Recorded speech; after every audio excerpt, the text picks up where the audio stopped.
Important update about YouTube playlists. Hey everyone. We've received many messages asking why our YouTube playlists aren't showing up. Do we create YouTube playlists? Yes, we absolutely do. So why can't you see them? Honestly, we're not sure.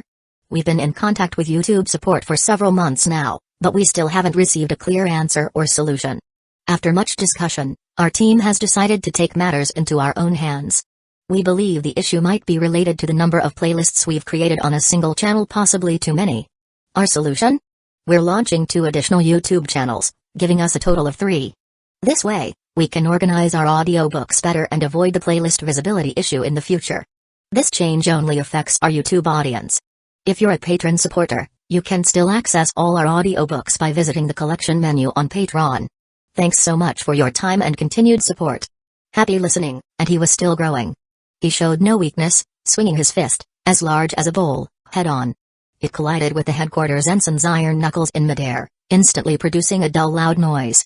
The air at the point of contact rippled slightly as if an explosion had occurred. How is this possible? Arlong looked in surprise at the human marine who had only retreated 4 or 5 meters after clashing fists with him and seemed largely unchanged. Since when could human strength rival that of a fishman? Ignorant as he was, he had no idea that the saying about fishman's strength being 10 times that of humans was only true between ordinary fishmen and ordinary humans. Ordinary humans referred to those who had received no training whatsoever and had a body size under 1 meter 80 centimeters. And the marine in front of him, although his height was only slightly over 1 meter 80 centimeters, was a genuine headquarters level ensign. In the 4 Cs, he would be a branch colonel rank figure. In terms of strength alone, he was completely capable of suppressing an ordinary fishman. Just then, the headquarters lieutenant, while flexing his wrist, sneered. "You look quite bulky, but your force isn't much, is it? Or do you fishmen not get enough to eat? You inferior race, how dare you mock the superior race?" Just one sentence completely enraged Arlong. Without another word, he charged forward. At this time, he was at his most impulsive and extreme age. Being provoked like this by someone he considered an inferior race, all he could think about was how to torture the other party to death. But he failed to notice that Aki, Chu, Kirubi, and the others were also being entangled by various headquarters ensigns or lieutenants. For a time, over a dozen people almost turned into afterimages, fiercely fighting each other. Meanwhile, more and more armed marine soldiers were arriving. Finally, a marine major wearing a coat of justice rushed over. He first glanced at the group battle in the court, then asked a marine soldier about the situation. "Major Hodgson, through talking with several Fishman citizens, we have basically understood that these 8 Fishman brutes are a gangster group from Fishman district. They are said to be extreme racists who regard us humans as an inferior race." The marine soldier said angrily. "What? We humans are an inferior race?" Major Hodgson, over 2 meters tall with reddish-brown hair, found this unbelievable. He vaguely remembered that the Fishman race was once not even considered human, but rather fish. It was only starting 200 years ago that they began to be treated as demi-humans, and even now, many humans haven't changed their view. The major then observed the battle for over 10 seconds and shook his head. Although the strength of these junior officers was decent, there was almost no possibility of taking down these Fishman brutes in a short time. The important thing now was to restore construction order. Letting the disturbance last too long would be his dereliction of duty. Swish, he instantly disappeared from his original spot. The next second, he had appeared before Arlong. The latter only felt his vision go dark and, before he could react, a heavy downward kick had landed on his head. With a loud bang, Arlong landed face first on the ground with his forehead leading the way. Due to the excessive force, he nearly fainted, but his head was dizzy and very painful. Just then, polished black leather boots stepped on his head. "Hey, this is your boss, right?" Major Hodgson said, stepping on Arlong, and called out to Hickey, Kirubi, and the other fishmen. The latter few subconsciously turned their heads to look and were immediately shocked into stopping their fight. Arlong. Chapter 44, Who is the Marine Headquarters' Strongest Swordmaster? In the southeastern part of the Commoner district on Fishman Island, in the suburbs of the near-port town called Coral Hill. At this moment, even though the sunlight from Sun Tree Eve was still bright, the area was filled with a chilly wind and covered in ice. More than 20 humans, clutching their frost-covered bodies and trembling, were quickly walking towards a warship in the distance under the guard of a group of marines. These pirates had already heard that hot water would be provided on the warship, so they were impatient, even if it meant heading to a prison cell. As for resisting or struggling, those thoughts had long vanished. What a joke, that was an admiral candidate of the Marines, and a top-tier Logia ability user at that. They could only blame themselves for being too unlucky. Sigh. On the other side, Kuzen was talking with 3 fishman women. Strictly speaking, it was 2 young mermaid misses and 1 young mermaid girl. Human big brother, thank you very much for saving us. But you've made it so cold here. Are these things that look like crystal ice? The little girl with black hair, who looked no more than 4 or 5 years old, asked with chattering teeth and some excitement. At the same time, she squeezed her small body between her older sister's majestic twin peaks, trying to find more warmth. Arara, is this the first time you've seen ice? Oh, right, my name is Kuzen, what's yours? Kuzen showed a bright smile. Just now, he had rescued the 3 mermaids in front of him from those pirates. This act of justice made him feel very happy, and it made him feel the hot blood inside him warming up. My name is Shirley. This is my older sisters, Emily and Ivan. How about it, aren't they pretty? Do you want to try dating them, human big brother? The little girl was very lively, cutting in front of her 2 sisters to introduce them. She mischievously looked up at Kuzen and smirked. At the same time, she secretly muttered to herself, isn't his big brother human? Why is he so tall? Much taller than many fishman brothers. Oh dear, Shirley-chan, don't talk nonsense. The mermaid sister holding Shirley was blushing deeply, while also quietly observing Kuzen's appearance. Tall, strong build, powerful, and he seemed to be a high-ranking official in the Marines. His personality also seemed good, bright and gentle. Vice Admiral Aokiji. Just then, a Marine soldier ran over and said urgently. Vice Admiral, the construction team at Mermaid Cove was attacked by a group of fishman thugs. Kuzen raised an eyebrow, turned around to look, and asked. Was anyone injured? How many fishmen? I remember Major Hudson was responsible there. 13 workers were injured, 10 of them with minor injuries, and 3 severely injured and unconscious. 2 excavators were damaged. There were a total of 8 fishman thugs, said to be the Arlong pirates. They have now been taken down by Major Hudson. The Marine soldier said a long string of words and was a little out of breath. After a pause, he continued. Major Hudson sent news that the Left Minister from Ryugu Palace brought people over, saying they hope to hand over the Arlong pirates to the Sea King Army for custody, so they hope you can come over to handle it. Kuzen nodded, signaled the other party to return to formation, and prepared to say goodbye to the 3 mermaids. But before he could even speak, he heard little Shirley, who had buried herself between the twin peaks, ask nervously. Big brother Kuzen, can I go and see with you? Why? Kuzen looked at her doubtfully. That Arlong seems to be my brother. But I heard others say that he was abandoned at the orphanage in Fishman District by Mom and Dad a long time ago. I want to see what he looks like, Shirley said weakly. Kuzen heard her explanation, thought for a moment, and said. Alright, but let's agree first, no matter how he is handled, you cannot obstruct it. Okay. Shirley nodded repeatedly. She was just curious about this brother she had never met. As for feelings, that was out of the question. Alright then, let's go. About 20 minutes later, the warship arrived again next to the world government ship docked at Mermaid Cove. Kuzen disembarked with a large troop of Marines and the 3 mermaids. Vice Admiral Aokiji. Major Hudson had been waiting for a long time. Beside him were the Left Minister and Sea King Army warriors like Jinbi and Aladdin. Kuzen swept a glance over the situation at the scene, especially the Arlong pirates, who were tightly bound by special steel ropes and were the most conspicuous. Their faces still retained a look of shock, seemingly still unable to believe that the human Marines could be so strong.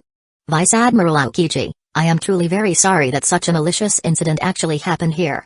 This is the dereliction of duty of our Fishman Island. I have already notified a doctor to come and will do my best to treat the injured workers. The Left Minister walked over, with no intention of glossing over it at all. In his heart, he was also extremely remorseful. He should have known to send some Sea King Army guards at the time.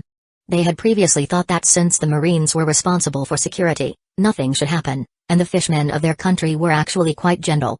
However, they had ignored the existence of Fishman District and the Arlong pirates. Thinking about it, it made sense. How could high-level officials and nobility of a dignified country pay attention to a few lowest-level gangsters? Thank you then. As for this matter, you don't need to blame yourself. In the end, it's the dereliction of duty of my subordinates. As for the handling of these Arlong pirates, Kuzen pondered for a moment. During this process, the few people present all waited for his decision. Meanwhile, Shirley curiously sized up Arlong, who had a face full of defeat. She pursed her lips in her heart and thought to herself. What the heck, not handsome at all. She was a bit disappointed. No matter how you said it, the other party was her biological brother, and she still hoped his appearance would be better. Looking at him now, he was just a hoodlum who only caused trouble. No wonder Mom and Dad didn't want him. Alright, this time I'll make the decision to hand over the Arlong pirates to the Seeking Army. At this point, Kuzen spoke. The left minister showed joy. Just as he was about to thank him, he heard the former continue. However, this is only this once. If fishmen maliciously attack Marine or world government personnel again in the future, we will send them to an ice lobby for trial. I hope you can convey this to King Neptune. The left minister was likely one of the few people on Fishman Island who understood the world government very well. As soon as he heard about being sent to an ice lobby for trial, he understood what it meant. Impel down. This startled him. What a terrifying place that was. He had heard of it. It was said to be a living hell. Yes, I will definitely convey it to His Majesty, and prevent the recurrence of such incidents as much as possible. Next, our Seeking Army will also be jointly responsible for security. Please rest assured, Vice Admiral Aokiji. Kuzen was also very satisfied with the left minister's good attitude.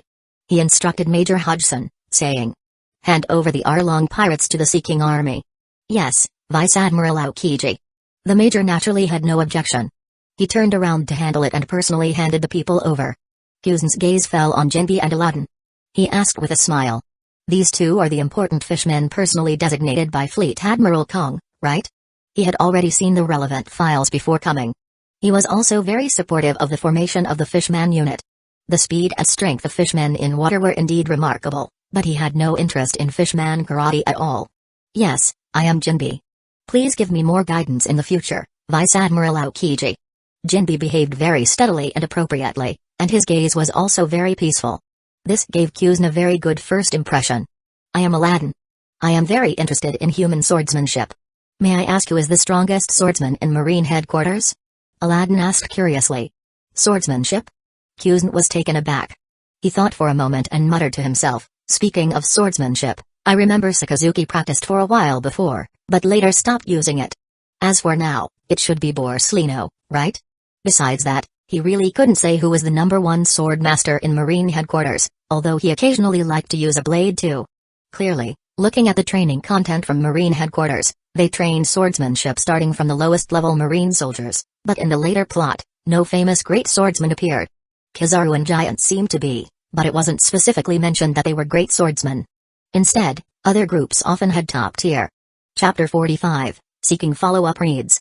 The World Government's Annual Report.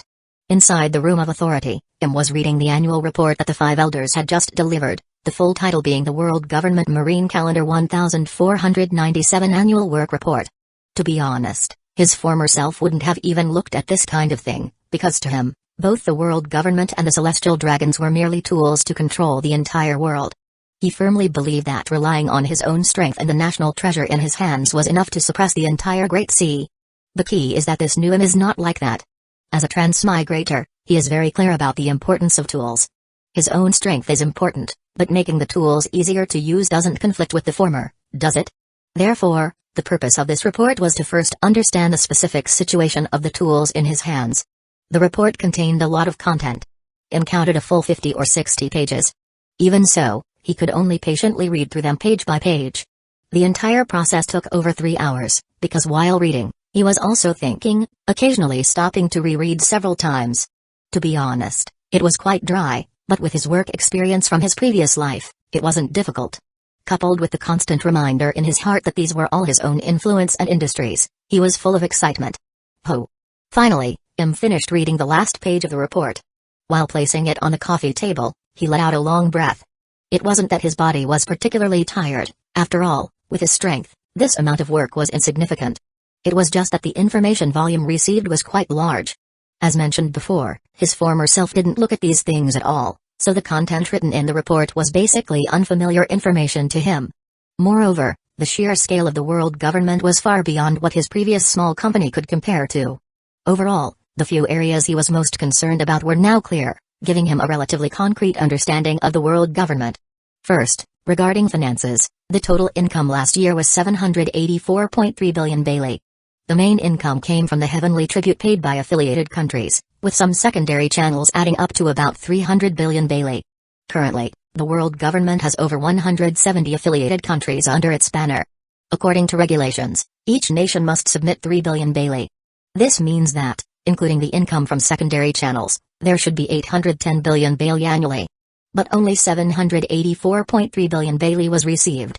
This indicates that some nations did not submit the heavenly tribute or submitted only a portion of it, resulting in a deficit of nearly 25.7 billion baili. According to previous year's practices, the world government would rebuke the nations that paid less and demand that the deficit be made up next year. Nations that didn't pay would be given a one-year deadline. If they still don't submit the heavenly tribute the following year, the army would be dispatched to escort all citizens of that nation, including the royalty and nobility, to Tequila Wolf in the East Blue, also known as the laborer's country or the bridge on the sea, to build the Great Bridge for a lifetime. As for the nations that paid less earlier, if they don't make up the deficit in the second year, the royalty would have to be replaced. This won't do, it can't continue like this. Im pondered while leaning on the soft sofa. In his opinion, this issue was very important, and its importance was not much less than the slave trade. 3 billion baili annually per affiliated country is nothing significant for large, wealthy nations like Alabasta, Fishman Island, Dressrosa, and Gothic Kingdom. Even Drum Kingdom can submit the full amount due to its reputation as a great medical nation. But for small, poor nations like Sorbet Kingdom, the pressure is too great, even enough to be fatal. What kind of concept is 3 billion baili? A headquarters-level medium warship costs 300 million baili to build. A future pacifista costs 100 million baili to build. This means that an affiliated country has to submit wealth equivalent to 10 headquarters-level medium warships or 30 pacifista annually. Now look at the expenditure side. Last year, the Marines' military budget was nearly 100 billion baili. From the salaries, benefits, and food of all Marines to the firearms, cannon, warships, and even bounty payments, all come from here. However, this is not fixed, sometimes it's less, sometimes it's more, purely determined by the situation at sea. As for the army, it also requires a fixed 70 billion baili annually. In addition, Cypher Paul, responsible for intelligence work in all sea areas, all affiliated countries, and even non-affiliated nations, also needs 100 billion baili, showing how large its scale is. Then there are the salaries, food, and maintenance costs for Impel Down, nearly 80 billion baili. Finally, the world government's civilian staff and the Anai's lobby side add up to less than 50 billion baili. This shows how much the previous Im and the 5 elders disregarded government officials and legal personnel. These actual expenditures needed total around 600 billion baili. What about the remaining treasure worth over 180 billion baili? It's all put into the treasury in Mary Joais, used by the celestial dragons for arbitrary squandering and enjoyment. The heavenly tribute collected completely exceeds the actual needs. Im murmured softly. If it's just to ensure the celestial dragons' quality of life, where is there a need for so much wealth? Wouldn't 20 billion baili annually be enough to enjoy things of the highest standard? Reduce, the amount of heavenly tribute must be reduced.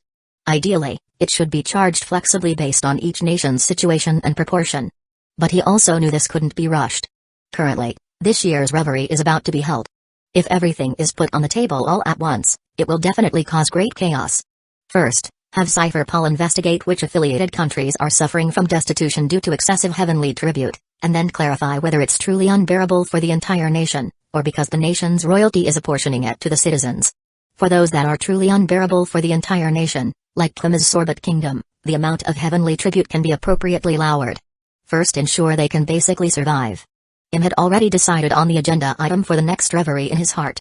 Immediately after, he picked up another report. The content on this one is mainly files on the 3 forces. The so-called 3 forces are the Marines, the Army, and the Holy Land Garrison. The Army is responsible for guarding the world government's important facilities and the entire Red Line. According to the current world government law, civilians are prohibited from coming up without permission, but some people just want to come up, so they need to be cleared out. The Holy Land Garrison, as the name suggests, their main job is to be the guards of Mary Joais. If the celestial dragons want to descend to play, they also need people to accompany them.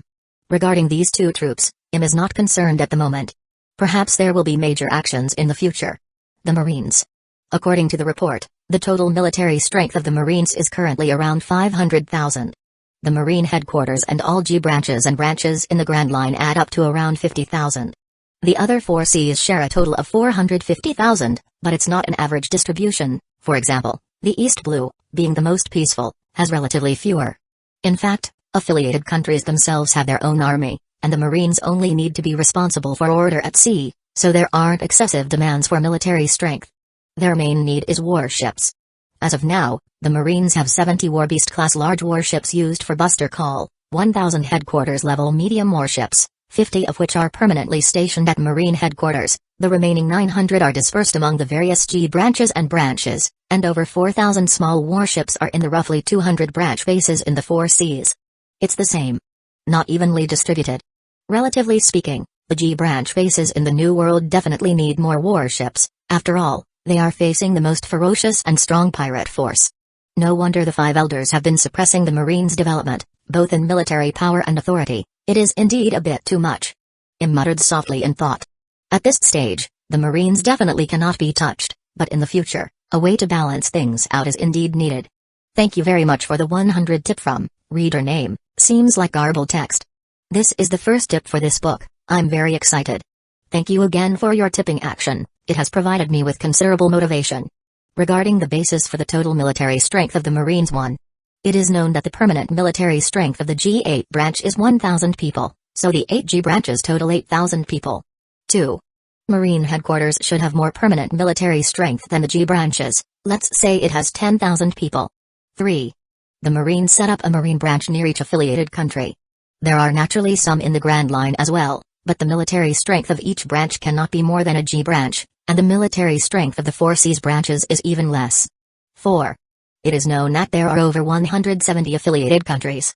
Therefore, adding the Grand Line and the 4 Seas, the total military strength of the Marines is really not much, possibly less than 400,000 people. I know everyone finds this quite unbelievable. But this is the result given by Oda in the manga.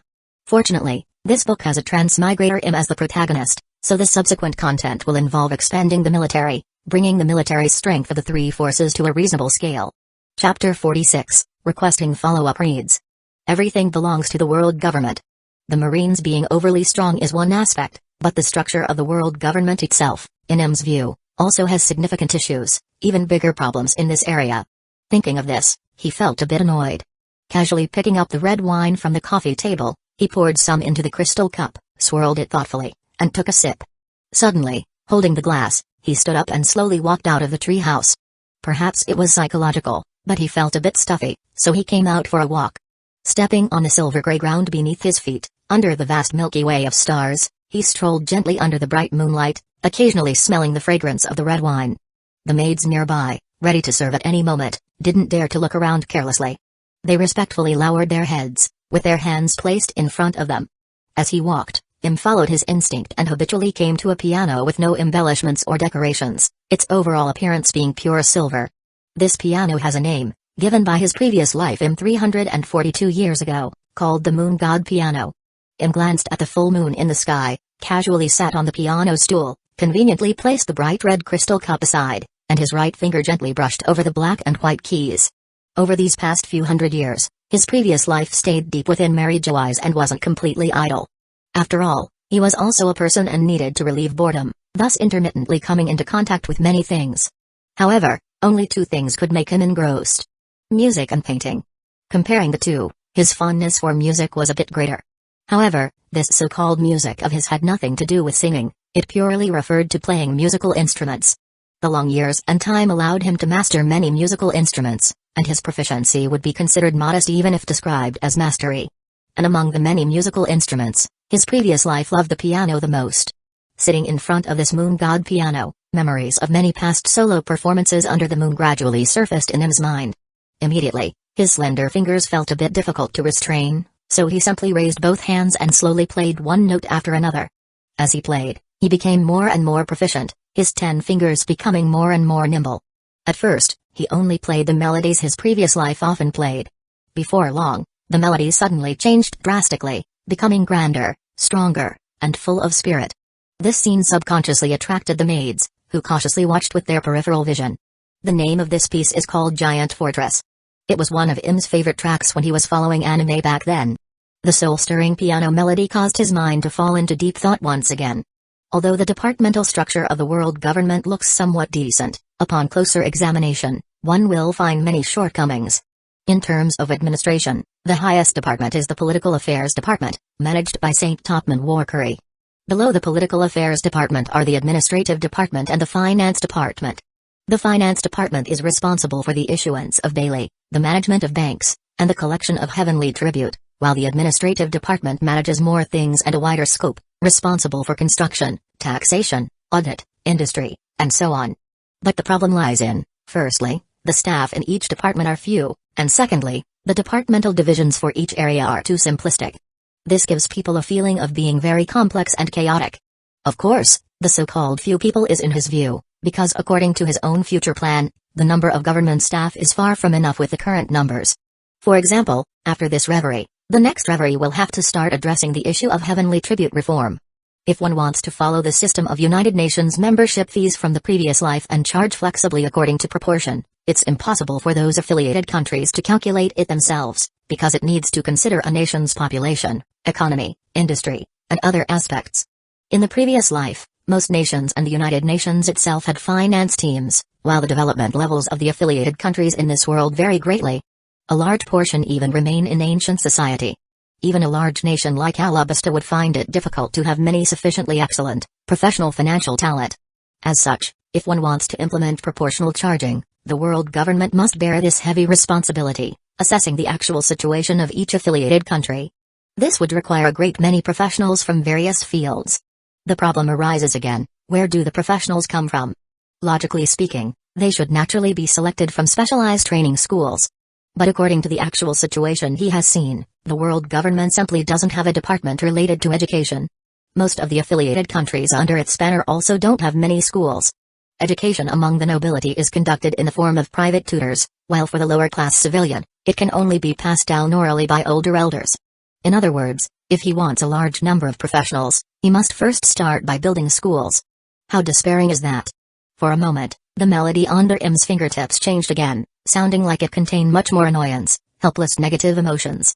In this situation, if one wants to lower the amount of heavenly tribute and reduce the pressure on poor and small nations, one can only choose the crude one-size-fits-all approach, lowering the amount for all nations together, regardless of whether they are large, small, rich, or poor. But if this is done, the annual income of the world government will surely plummet. Even with the previous foundation, it likely won't last for many years. Therefore, the best way is still to charge proportionally. Large and rich nations pay more, while small and poor nations pay less. So what method can solve the problem of lacking talent? Im thought for a long time, but his playing fingers had not stopped, merely continuously repeating the piece Giant Fortress. For a moment, an extremely tense atmosphere filled the entire room of authority. That's right. Suddenly, Im, who had originally closed his eyes, suddenly opened them wide. At the same time, an invisible aura erupted from his body, causing the wine glass holding half a cup of red wine nearby to vibrate, and the rhythm of his finger playing gradually accelerated. The nations in this world, due to the difficulty of transportation between islands, have resulted in huge disparities in the development level of each nation. But this also represents that among them are not only backward nations but also advanced nations. Some of these nations are similar to the modern era, some have reached modern levels, and some are even at a future level. From ancient times to the future era, the civilization of every era can be found on this great sea.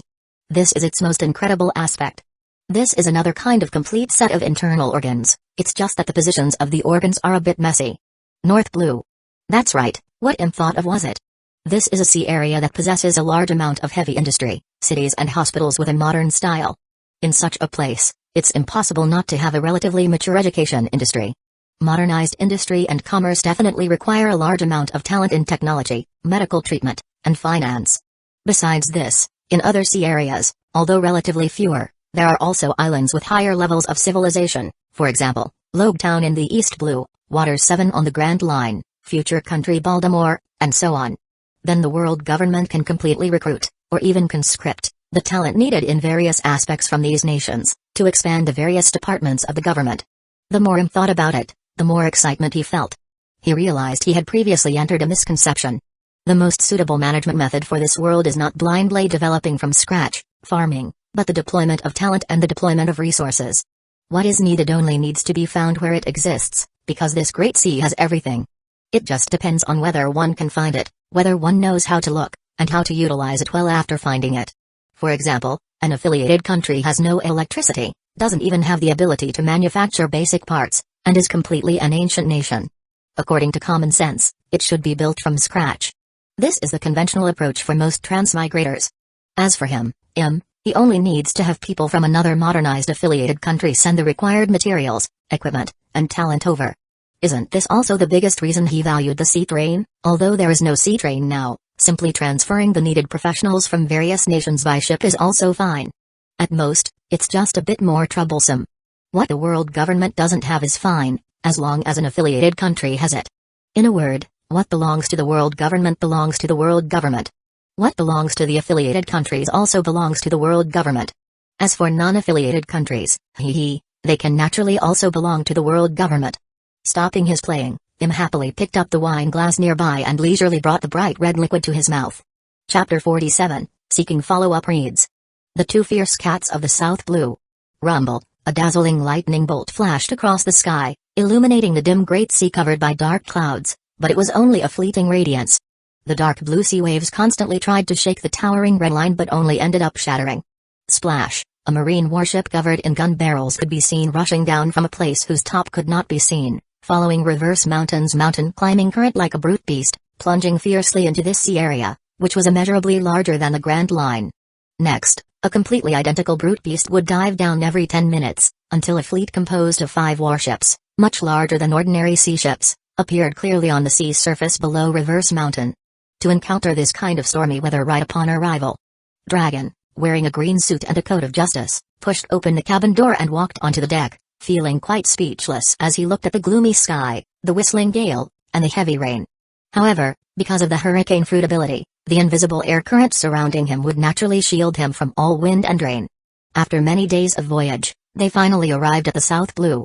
At this time, Vegapunk had not yet researched the technology for warships to pass through the comm belt, so even the Marines had to honestly queue up and go through Reverse Mountain. Whoosh, Dragon glanced at the surrounding warships, and a light green air current suddenly emanated from his body and spread out. Immediately, the 5 warships received the favor of the wind. Not only did an invisible membrane block the gale and heavy rain, but their voyage speed also continuously increased at a visible rate.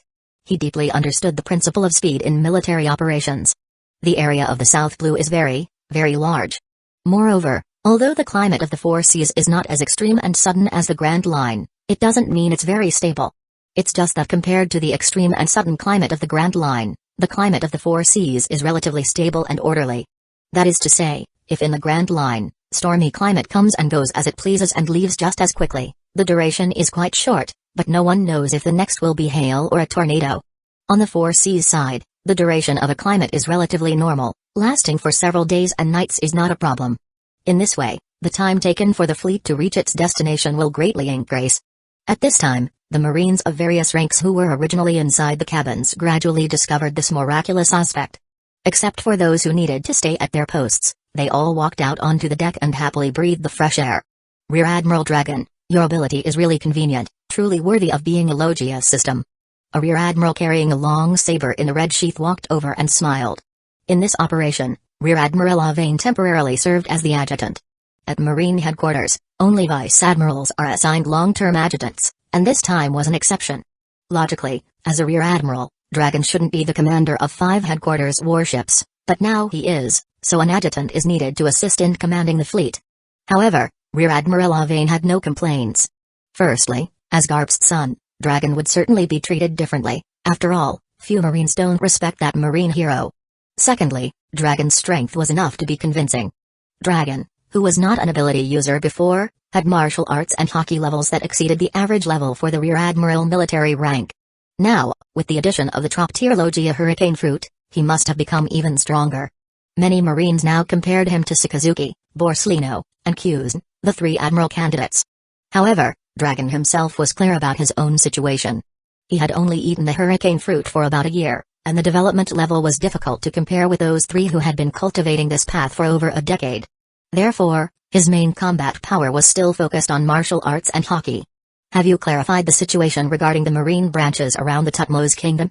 Dragon had no intention of joking and seriously brought up the main matter. Yes, it's clear. South Blue Branch 289, Branch 242, and Branch 194 are about 50 nautical miles from the Tutmos Kingdom, and are located respectively in its northeast, southeast, and due west directions, while Reverse Mountain, where we are located, is on the northwest side. Dragon nodded but thought in his heart. These 4 marine branches are so close to that slave king's headquarters, But why has the other party hidden so well for so many years? What about the military strength and configuration of these branches? Branch 289 and Branch 242 are similar, with a military strength of around 3,000 people and 5 small warships. Branch 194, which is closest to the Tutmos Kingdom, is relatively stronger. According to intelligence, it has nearly 5,000 marine soldiers and 8 small warships. Rear Admiral Avane reported the intelligence he had received and then asked, "Should we inform them now to cooperate with this operation?" The Tutmos Kingdom has nearly 30,000 army personnel, as well as 10,000 slave ship fleets scattered in various places in the world, with an unknown number able to return. Therefore, relying solely on the military strength they brought with these 5 headquarters warships, it would be too difficult to completely encircle them. Because the standard military strength of a headquarters warship is 800 people, 5 ships make 4,000 people. Although because they all come from headquarters, whether it's military quality or individual strength, they are much stronger than the Marines from the 4 seas branches, but after all, the number of people is still small. It should be noted that the Tutmos Kingdom is a medium-sized island, which is actually much larger than the Drum Kingdom. Therefore, this encirclement and suppression of Slave King Tklama and his entire influence will definitely require a joint operation with the marine branches here in the South Blue. Dragon shake head. No, inform them only when we have 1 day of voyage left. These branches are only 50 nautical miles from the Tutmos Kingdom. They can reach the location in at most 2 hours. There's no need to rush. Rear Admiral Avane pondered for a moment after hearing this and quickly understood some of the other party's thoughts. This was clearly to guard against someone informing the Slave King. It makes sense when you think about it. Tklama has been operating in this area of the South Blue for decades. It would be ridiculous to say that his influence hasn't infiltrated the surrounding marine branches. After all, not many people can resist all kinds of temptation. Understood, Rear Admiral Dragon. Rear Admiral Avane suddenly realized that this temporary commander he was partnered with didn't seem like the kind of person who was all brawn and settled matters with his fists.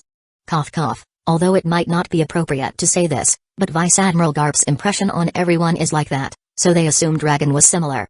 Oh, right, who is the pirate with the highest bounty in the South Blue right now? At this time, Dragon asked again, and Rear Admiral Avane thought for a moment. It should be the Black Cat Pirates and the White Cat Pirates. The captain of the Black Cat Pirates, Three-Legged Cat, has a bounty of 48 million Bailey. The captain of the White Cat Pirates, Fishing Little Cat, has a bounty of 43 million Bailey. These are the 2 most famous pirate groups in the South Blue in recent years. Three-Legged Cat, Fishing Little Cat. What kind of funny names are these? Dragon turned his head with a puzzled expression, because they really didn't sound like nicknames that fierce pirates should have. Rear Admiral Avane shrugged his shoulders, indicating that he wasn't clear either. Hey, although the names are quite ridiculous, but according to intelligence, both are Zone Cat fruit ability users, and they are in the Palace's cat form and lion cat form, which are famous for being fierce among cat species. Because their real names are unknown, they are referred to by their nicknames. It is said they are also brothers, and their feelings are very good. Because neither wants to wrong the other, they each established a pirate crew under the name of Captain. But the 2 pirate crews have always been in joint operation. Over so many years, whether it's strength or influence, they are enough to dominate one area in this South Blue, and they are even unwilling to risk entering the Grand Line. So that's how it is. Zone ability users, and 2 of them. It's not strange then. Dragon suddenly understood and no longer delved into the matter of the nicknames. Alright, you inform those 3 branches. No, inform all the surrounding branches. Just say, we are here to catch these 2 cats. Ask them to help pay attention to the other party's location and be ready to wait for orders to support at any time. Seeking follow-up reads. As expected, once the introduction was changed, the speed of collection increased greatly. Chapter 48, Seeking follow-up reads. The most top-tier Navy 2nd generation. South Blue, Navy 194th branch base stationed on Watermelon Island. The reason this island is called Watermelon Island is because, viewed from above, it's oval-shaped, with a narrow extended area at the northern tip like a watermelon vine, and inside there are 2 winding long rivers that resemble watermelon patterns. The overall entity looks like a super large flat watermelon. The most crucial point is that over 50% of the island's area is melon field, 30% belongs to the Navy base, and the remaining 20% is the residents' residential area. Actually, initially the residential area accounted for 30%, but ever since a new colonel arrived 5 years ago, the Navy base has been expanding more and more, until now it has forcibly taken over an additional 10% of the area. Because the melon field is their main source of income, the residents are unwilling to reduce the scope of the melon field to shrink their living space. Coupled with a gradual increase in population, this has led to their current living environment being very cramped. But even so, the people can only suppress their anger. Firstly, they cannot resist, and secondly, the existence of the Navy base indeed prevents harassment by pirates. Now everyone knows that pirates at sea are becoming more and more numerous. Residents who are responsible for going to other islands to sell watermelons often hear that villages or towns on certain islands have been plundered by pirate crews. In the past few months, when they go out to sell watermelons, they have even been escorted by warships all the way. Of course, it's not free. The Navy base proactively proposed to provide full protection service in exchange for 40% of the total watermelon sales. This is another helpless choice for the residents. Having a Navy escort is certainly a good thing, at least it guarantees the safety of the watermelon sellers and the watermelons, but the 40% split is excessively high. As a result, the living conditions of all the residents on Watermelon Island have dropped from being relatively well-off and comfortable to now barely enough for subsistence. Inside the base, stand 3 cylindrical buildings painted blue, 1 tall and 2 short. In front is an extremely spacious training ground, and behind is the area connecting to the port, scattered with numerous warehouse buildings. Marine soldiers with ruddy complexions and sturdy physiques hold muskets, guarding various places. Inside the port, 8 small warships are moored side by side. This type of warship can generally carry 300 people, and a maximum of 500. At this moment, on the top floor of the main building, in an office space of nearly 300 square meters, Colonel Rose, with naturally light yellow hair and a hooked nose, stood by the wide floor-to-ceiling window admiring the screen feed of the entire island, his gaze occasionally gazing at the more distant horizon. Calculating the time, he should be arriving soon. Knock knock knock, come in. An ordinary major walked in holding a plain wooden box. After closing the door, he respectfully looked at the back of Colonel Rose. Base Commander, the goods from over there have arrived, and also your things. Arrived. The latter suddenly turned around, looked at the wooden box in the other party's hand with surprise, quickly walked over and took it. Just about to open it and take a look, he paused, and glanced at the major in front of him. You go out first. Yes. After the person left the office, Colonel Rose impatiently lifted open the wooden box lid. The next second, a devil fruit that was bright green throughout and covered in spiral patterns appeared before his eyes. A card was also included inside. Haha, it's finally here. Now my son's future is secured. He excitedly took out the devil fruit and examined it, as if looking at a rare treasure. Just looking at the price, it can indeed be called a treasure. He spent a full 500 million Bailey to buy this from King Tlimican, which was considered emptying out half his life's savings. Fortunately, ever since becoming the base commander here, the annual income is also considerable. This doesn't refer to the watermelon selling earnings of the island residents, that's not worth much. It's mainly because the Tutmos Kingdom will regularly send a sum of protection fee. Of course, this is not aimed at him as a branch colonel, but aimed at his position as the 194th branch base commander. The so-called goods just now referred to this. Colonel Rose's son is named Gasperty. Due to his naturally tall, sturdy, and strong physique, coupled with his recommendation letter, he entered the Marine headquarters 3 years ago and became a private. But after so many years, he has only now been promoted to private first class. Although his son told him through contact that he is about to be promoted to corporal, he still felt it was too slow. Actually, he also understood that the promotion difficulty at Marine headquarters is definitely much greater than at the Four Blues branch, and the strength of pirates on the Grand Line is also stronger. So, for the sake of Gasperty's future and safety, he thought of finding a powerful devil fruit on his end to send over. But although he is a Marine colonel, his energy is actually just so-so. Of course, Marine headquarters actually also has a channel to exchange for devil fruits using military merit, but firstly, it's troublesome and effortful, and secondly, the devil fruit ability cannot be guaranteed. After so many years, the truly good fruits were long ago picked by others. For this reason, he was troubled for several days. Finally, he thought of finding King Tlimican, who is said to have great connections and influence spread throughout the 4 seas, to help. Initially, he just thought he'd try and ask a question.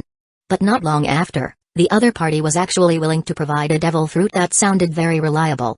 The special Paramsha-type gummy fruit, which can allow the ability user to possess gummy transformation ability similar to Logia's system element transformation. With such a pleasant surprise, Colonel Rose was naturally extremely satisfied. But the other party wasn't without conditions. Firstly, the price needs 500 million. Extremely high. The market price of a normal Paramsha system devil fruit is only around 100 million Bailey, but this is a special Paramsha type, so it can also be understood. Secondly, he has to guarantee that he will not be transferred away within the next 5 years. This point is nothing. Because the current marine system has no set term limits. As long as during the tenure he ensures no mistakes, or achieves some great achievement that headquarters cannot ignore, he basically won't be relieved of duty or promoted. He just needs to lay low. Thirdly, regarding the Tutmos Kingdom's business, it needs further support. For example, when needed, help dispatch fleets for escort, and so on. In short, he agreed. With this special Paramsha-type gummy fruit, that kid, Gasparty, will at least be a headquarters colonel in the future, maybe even promoted to admiral. Like that, my managing the side of the South Blue will also have support. Colonel Rose knows his own talent well. Even if he ate a devil fruit, his upper limit is limited. It might as well be given to his son with exceptional talent. If in the future he really has a son who is a Marine flag officer, then he basically has no more concerns in this area of the South Blue. Knock knock knock. At this moment, the office door was knocked on again. This made Colonel Rose, who was currently immersed in the vision of a bright future, furrow his brow somewhat displeasingly. But he still put the gummy fruit back into the box. Come in. What is it again? He saw it was still that major who came in and reported, Base Commander, Rear Admiral Monkey D. Dragon from Manafort is leading a fleet composed of 5 headquarters warships to the South Blue, saying they want to capture the Black Cat Pirates and White Cat Pirates, requesting us to help investigate their location, and be ready to go support at any time. What, 5 warships? Colonel Rose had a look of confusion. Although the bounty of these Black Cat and White Cat is quite high, and the number of members is also considerable, there's no need to come with so many warships, right? And still need us to support at any time? The fleet led by Dragon mentioned by the Major must be headquarters-level warships. When he took his son to Manafort to report for duty back then, he personally witnessed how terrifying the specifications of those warships were. Cough cough, Rear Admiral Avane, who is currently temporarily acting as Rear Admiral Da'urag's adjutant, quietly told me that this Rear Admiral Da'urag is Vice Admiral Garp's son, so he requested that our various branches in the South Blue must take this seriously. The Major added with a wry smile. Colonel Rose was startled, and immediately after, he started laughing loudly with sudden enlightenment. So that's how it is, so it's like this. The son of the Marine hero, huh? This is coming to earn military merit. Then these 2 cats are unlucky. If this operation goes smoothly, it's fine, but if they injure Rear Admiral Da'urag, TSK, then the consequences are even worse, ha ha ha ha ha. After speaking, his expression turned serious, and he looked seriously at the Major, instructing. Issue the order, prepare to dispatch warships. As soon as the order arrives, set off immediately, no delay. In his opinion, this is a rare opportunity to interact with Dragon. If there's a chance to mention his son's name in front of him, it would be even better. Vice Admiral Garp's son, huh? This is considered the most top-tier Navy 2nd generation in the Marine system. Don't even need to raise them, begging everyone, please let me have the first test recommendation first, otherwise it's really possible to run naked until go premium. Chapter 49, Requesting Follow-up reads. What is truly the great treasure? In the room of authority within Pangaea Castle in Mary Joyce, the 5 elders were gathered as usual. Each of them held a thick stack of documents. I never thought this old man would one day receive an original manuscript personally written by Lord Imu. This is truly worthy of being called a treasured heirloom. As always, St. Topman Warkery, who sat in the center seat due to being in charge of the political affairs department, looked excitedly at the exquisitely beautiful writing on the documents. Even the commas and periods within them were perfect in his eyes. At this moment, the other 4 or 5 elders' breathing was heavy, their eyes filled with complex emotions like envy and jealousy. But in the end, they could only look helplessly at the documents in their hands. Although the handwriting on them was identical, these were copies. While they still considered them highly valuable and worth adding to their collection, they were still inferior to the handwritten original manuscript. This was the first time in hundreds of years that Lord Imu had informed them of their upcoming tasks in the form of documents. From this perspective, this generation of 5 elders was truly lucky. However, from the thickness of the documents, they could also understand Lord Imu's intentions. After all, if they were to discuss so much content in the empty hall, even kneeling for an entire night might not be enough time. Indeed, Dragon's fleet has already arrived in the South Blue. From the intelligence sent back by Cypher Paul to Agent, he's done quite well, especially in terms of using his brain. He is completely unlike that bastard Garp's son. Saint Shepherd Jupiter changed the subject. He was in a bad mood right now, so he wanted to talk about something else first before seriously discussing the content of the documents in their hands. Therefore, he briefly narrated the situation he had learned about, and the others listened attentively. Dragon's plan indeed has some of Sengoku's flavor to it. He considered all aspects of the South Blue, ensuring that he wouldn't prematurely alert the Slave King and allow him to prepare. St. Marcus Mars chuckled. Indeed, if it were Sakazuki, Borsellino, or Kuzn, they might not have thought of things in such detail. St. Jaga Ursha Saturn echoed. At this moment, St. Ethan Branvinus who held Shodai Kaitetsu, showed a hesitant expression. If this mission is completed successfully, then Dragon's Vice Admiral rank can be arranged. However, this old man is thinking, what about the future?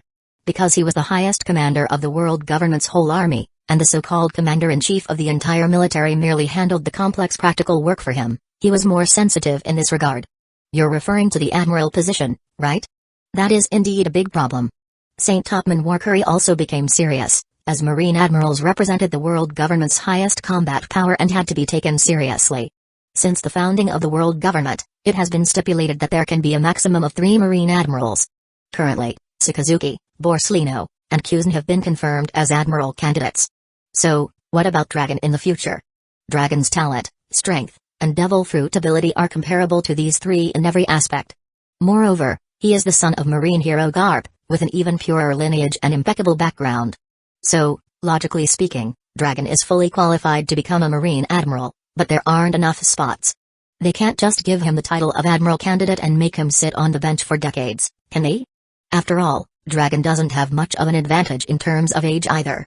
He is 34 years old this year, while Sakazuki is 31, Borsellino is 34, and Kuzn is even younger at 25. If no accidents happen in the future, he would indeed have to wait. Unless Dragon is like his father and is willing to remain a vice admiral for his entire life, wouldn't that be too much of a waste? Garp's continuous refusal to be promoted to admiral had already greatly annoyed the 5 elders. Of course, the 2 situations were different. Garp refused when there was a shortage of admirals, while Dragon had too many admiral candidates and no position for him. Sigh, let's promote him to vice admiral first. We'll talk about the future later. St. Topman Warcurry said helplessly. St. Ethan Branvinus could only nod his head beside him. Once Dragon deals with that Slave King this time, this year's reverie will have advanced halfway through its process. St. Jaga Ursha Saturn changed the subject again. Regarding the admiral position, they truly didn't have the final say and didn't dare to change it arbitrarily. After all, these rules were established by Lord Imu back then. Therefore, unless Lord Imu proactively requested a reform, they would absolutely not bring it up. Both this generation of 5 elders and previous generations were very clear about how much Lord Imu disliked chaos and change. This was the main reason why the world governance system had not changed for 800 years, and the 5 elders had therefore strived to ensure the stability of the entire world situation. Although the entire world government was currently attempting change due to that great prophecy, no one knew what degree of change Lord Imu could tolerate. So, the 5 of them had long formed an understanding in this regard: whatever Lord Imu said to do, they would do. Yes, Lord Imu's requirement to deal with the Slave King before the reverie is very wise.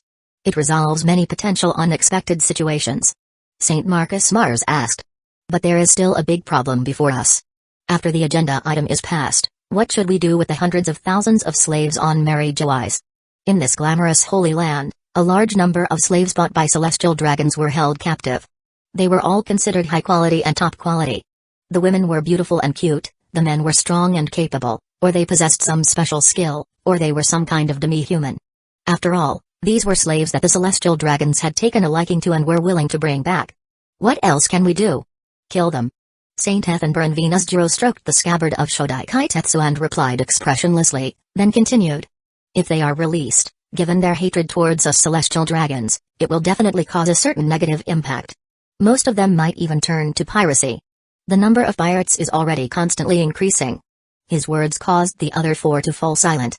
After a moment, St. Topman Warcurry gave a shake head. After thinking, he felt that doing so was not appropriate. Killing them all is easy, but the future trouble is not small. Increasing the citizens' trust in the world government, restoring a positive image, and reducing the proliferation of pirates are among the purposes of Lord Imu promoting this year's agenda item. If this were discovered and publicized, the consequences go without saying, right? Then what should we do? Saint Shepherd Jupiter asked. Release a batch, imprison a batch. Just like when we returned the Merfolk tribe and Fishman tribe before, let Tsuru come and wash away the grievances of a batch of slaves, then broadcast the process of escorting them back to their hometown via world broadcast, declaring that Mary Joyce has released all slaves. The remaining ones can be temporarily held somewhere and dealt with slowly. The red line is very large, There are plenty of places. Saint Topman Warcurry's suggestion made the eyes of the other 4 or 5 elders light up. They all felt that this was indeed a good idea. When there are tens of thousands of people, it's boundless. As long as they release over 10,000 people and control the scene on camera, that sight will be enough to fool the world's citizens. At this moment, Saint Shepherd Jupiter was inspired and laughed. Can this method be adapted slightly to first address the rumors about the great treasure? Aren't some people becoming pirates because of the temptation of Roger's treasure? Then we'll organize a world broadcast of escorting that great treasure back to Mary Joyce, declaring that we have found the One Piece. While it may not completely eradicate the emergence of pirates, it will definitely have a significant effect. Saint Jaga Ursha Saturn laughed. That's indeed a good idea. Isn't the great treasure just treasure? We'll let the world's citizens see with their own eyes what is truly the great treasure. After they see it and are satisfied, they'll settle down. In terms of the abundance of treasure, is there anyone on this planet who can compare with the world government? Chapter 50, Seeking Follow-up reads. Dragon sharpening his spear before battle. 2 large sea ships, each with a full 4 decks, 2 of which were cannon decks, 1 black ship and 1 white ship, flying Jolly Rogers that were almost identical except for the color of the cat ears, endured cannonballs raining down from the sky. Amidst the waterspouts rising high, they desperately fled towards the northwest. Behind them, more than a dozen branch warships were in hot pursuit, continuously unleashing countless cannon fire towards them. Damn it, why? How did these Marines suddenly turn into mad dogs? All they want to do is bite us, meow? On the white ship, Fishing Little Cat glared angrily at the distant fleet and cursed loudly. Just then, the transponder snail sitting on his palm spoke. Calm down, White Cat. I guess it must be the nobles from various countries in the South Blue causing trouble. You know how many noble ships from kingdoms we've robbed over the years, you're not unaware of that, meow. Plus, 3 months ago, we broke into the royal palace of Lunna Kingdom and emptied the treasury.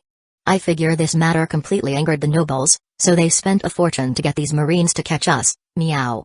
On the other black ship, 3-legged cat, whose appearance was almost identical to the other Fishing Little Cat aside from his black clothes, made a rather calm guess. However, he also felt something was strange in his heart. Do the nobles of these countries really have this much energy? You know, since being discovered by 2 warships yesterday, it was as if they had been located. No matter where they went, groups of warships would always appear to chase them. At the most outrageous times, there were warships in almost 3 directions conducting encirclement and suppression. And there was another strange thing, these warships always gave him the feeling of deliberately maintaining distance. What exactly do the Marines want to do, meow? 3-legged cat ignored the surrounding cannon fire roar, scanned the nearby sea area, and began to think. Who cares what they want to do? I'm furious now. I'll find a target and fight them first. Maybe if we beat them until they're scared, they won't chase us anymore, meow. Fishing Little Cat shouted fiercely at the transponder snail. At the same time, walnut-shaped light yellow cat pupils appeared in his gaze, his 10 fingers revealed sharp nails, a pair of ears stood up tall, and his entire body exuded the dangerous aura of a hunter. It's here. White cat bosses animal type cat fruit, lion cat, African, form. Nearby, the crewmates wearing white fur coats and white cat ears on their heads shouted and yelled in excitement one by one. For them, South Blue pirates who hadn't seen much of the world, the devil fruit ability held a considerable long-term novelty because it represented strength. No way, meow. But Black Cat 3-legged cat decisively stopped him. There are too many warships. The combined strength of our 2 ships can at most simultaneously fight the Marines on 3 warships, but now there are over 20 warships around. Do you want to live in prison with me, meow? If you say you're willing, then I'd be happy to go in with you, meow. Hearing this, White Cat Fishing Little Cat hesitated. The killing intent in his gaze gradually faded. Although his personality was relatively impulsive and lively, he wasn't an idiot, and even less did he want to implicate the other party because of himself. Therefore, he could only suppress the anger in his heart. What should we do then, meow? Black Cat 3-legged cat said. Keep running. Judging by the direction, I strongly suspect these Marines want to force us into the Grand Line, meow. These words were originally a slip of his tongue, but after saying them and thinking carefully, he felt they made more and more sense. This made his gaze light up. Right, that must be it. These South Blue Marines accepted the commission from the nobles but were also wary of our combined strength and didn't want to suffer too many casualties, so they wanted us to enter the Grand Line. This way, it also counts as achieving the goal of getting rid of trouble for the nobles, meow. So that's how it is, meow. White Cat Fishing Little Cat also felt that Black Cat 3-legged cat's guess was correct and asked. So we'll just go along with what they want, meow? What else can we do? It seems our actions over the years have completely angered the nobles of the South Blue. There is no longer a place for us here, meow. The latter sighed helplessly. The former sneered. Humphrey, it's just the Grand Line. If we go, we go. With us brothers working together, where can't we make a living? And while we're at it, let's see if the nobles on the Grand Line are rich or not, meow. On the other side, 5 huge warships, several times larger than the branch warships in the South Blue, sailed through the wind and waves in a triangular formation. In this South Blue, they stood at the top of the food chain. Rear Admiral Da'urag, news has come from South Blue Branch 175. The Black Cat Pirates and White Cat Pirates are currently heading towards us under their encirclement and suppression. The distance is 10 nautical miles. A colonel ran over and reported loudly. I understand. Pass down the order. Prepare for battle. Dragon nodded expressionlessly.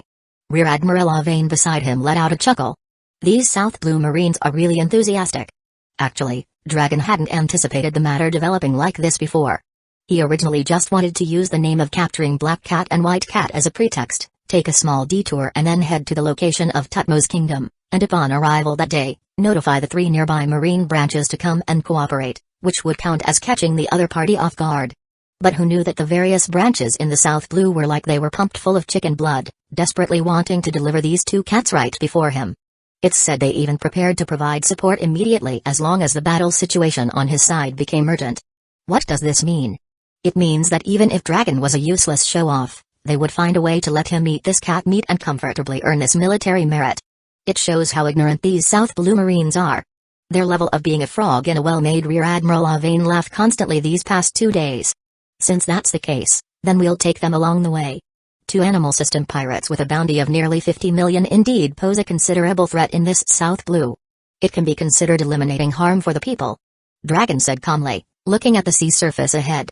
Pirates with a bounty below 50 million, and from the 4 seas, I figure they won't have hockey either. Sending a few officers, field grade, should be enough. Rear Admiral Avane shrugged his shoulders indifferently.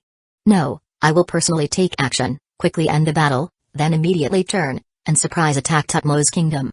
As the saying goes, Dragon firmly believed that in military affairs, speed is paramount.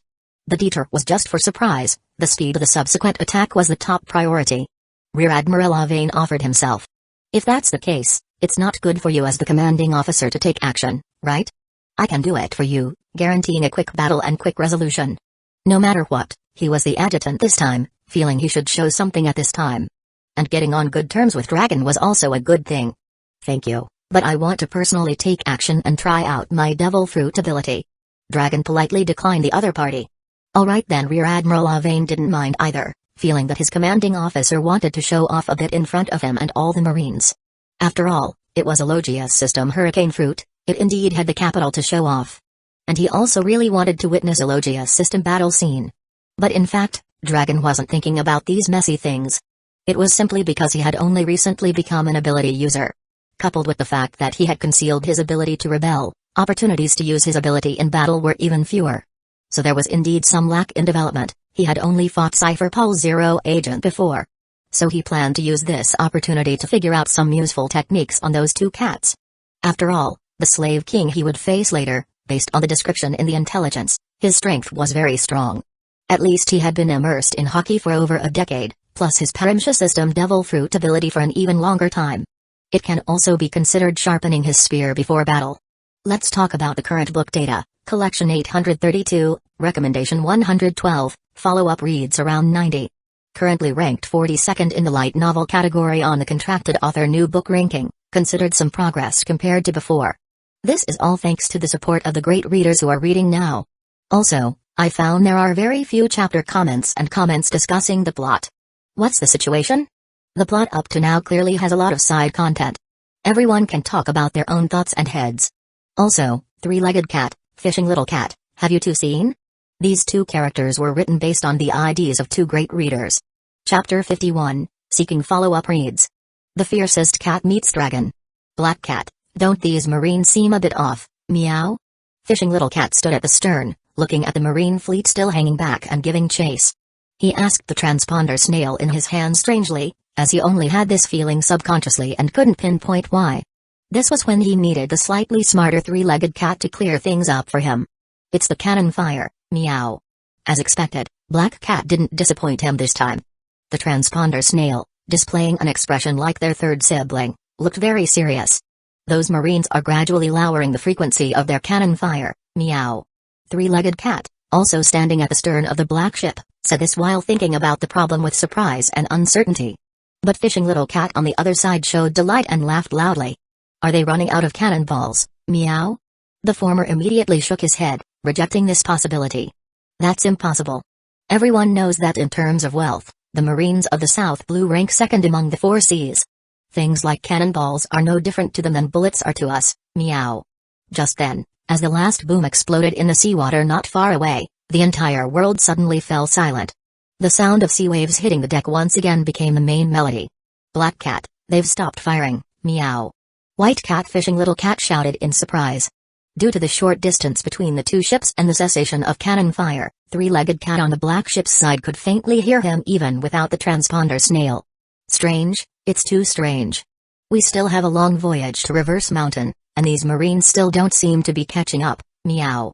The latter looked at the sea surface around him and found that they were once again in a situation of being surrounded on three sides. However, the warships were now just quietly following. Thump thump thump thump, just then, a series of rapid footsteps quickly approached from behind Three-Legged Cat. As he turned to look, he saw a crewmate running up to him with a panicked expression. The crewmate spread his arms wide and shouted loudly. Captain! Marines have appeared in front of us too. And they're especially, super huge. At the same time, the same situation was happening on the white ship. The next moment, Black Cat and White Cat turned into somewhat blurry afterimages and rushed from the stern to the bow at an astonishing speed, where they also saw 5 incredibly large and terrifying warships approaching head-on. What is that thing, meow? White Cat Fishing Little Cat murmured in disbelief, mouth agape. Because he was a cat fruit devil fruit user, his visual ability was very strong, allowing him to see more clearly than ordinary people. The warships in front were estimated to be several times larger than the South Blue warships behind them, especially the caliber of the triple-barreled turrets on them was very frightening. If I'm not mistaken, those should be the legendary Marine Headquarters warships, meow. Three-Legged Cat replied to the other party with a pale face. Marine Headquarters? Yes. I really didn't expect that the nobility of the South Blue actually have such great ability. They even invited the Headquarters Marines to catch us. Three-Legged Cat's mood was complex at this moment. He felt both despair and a strange sense of being flattered.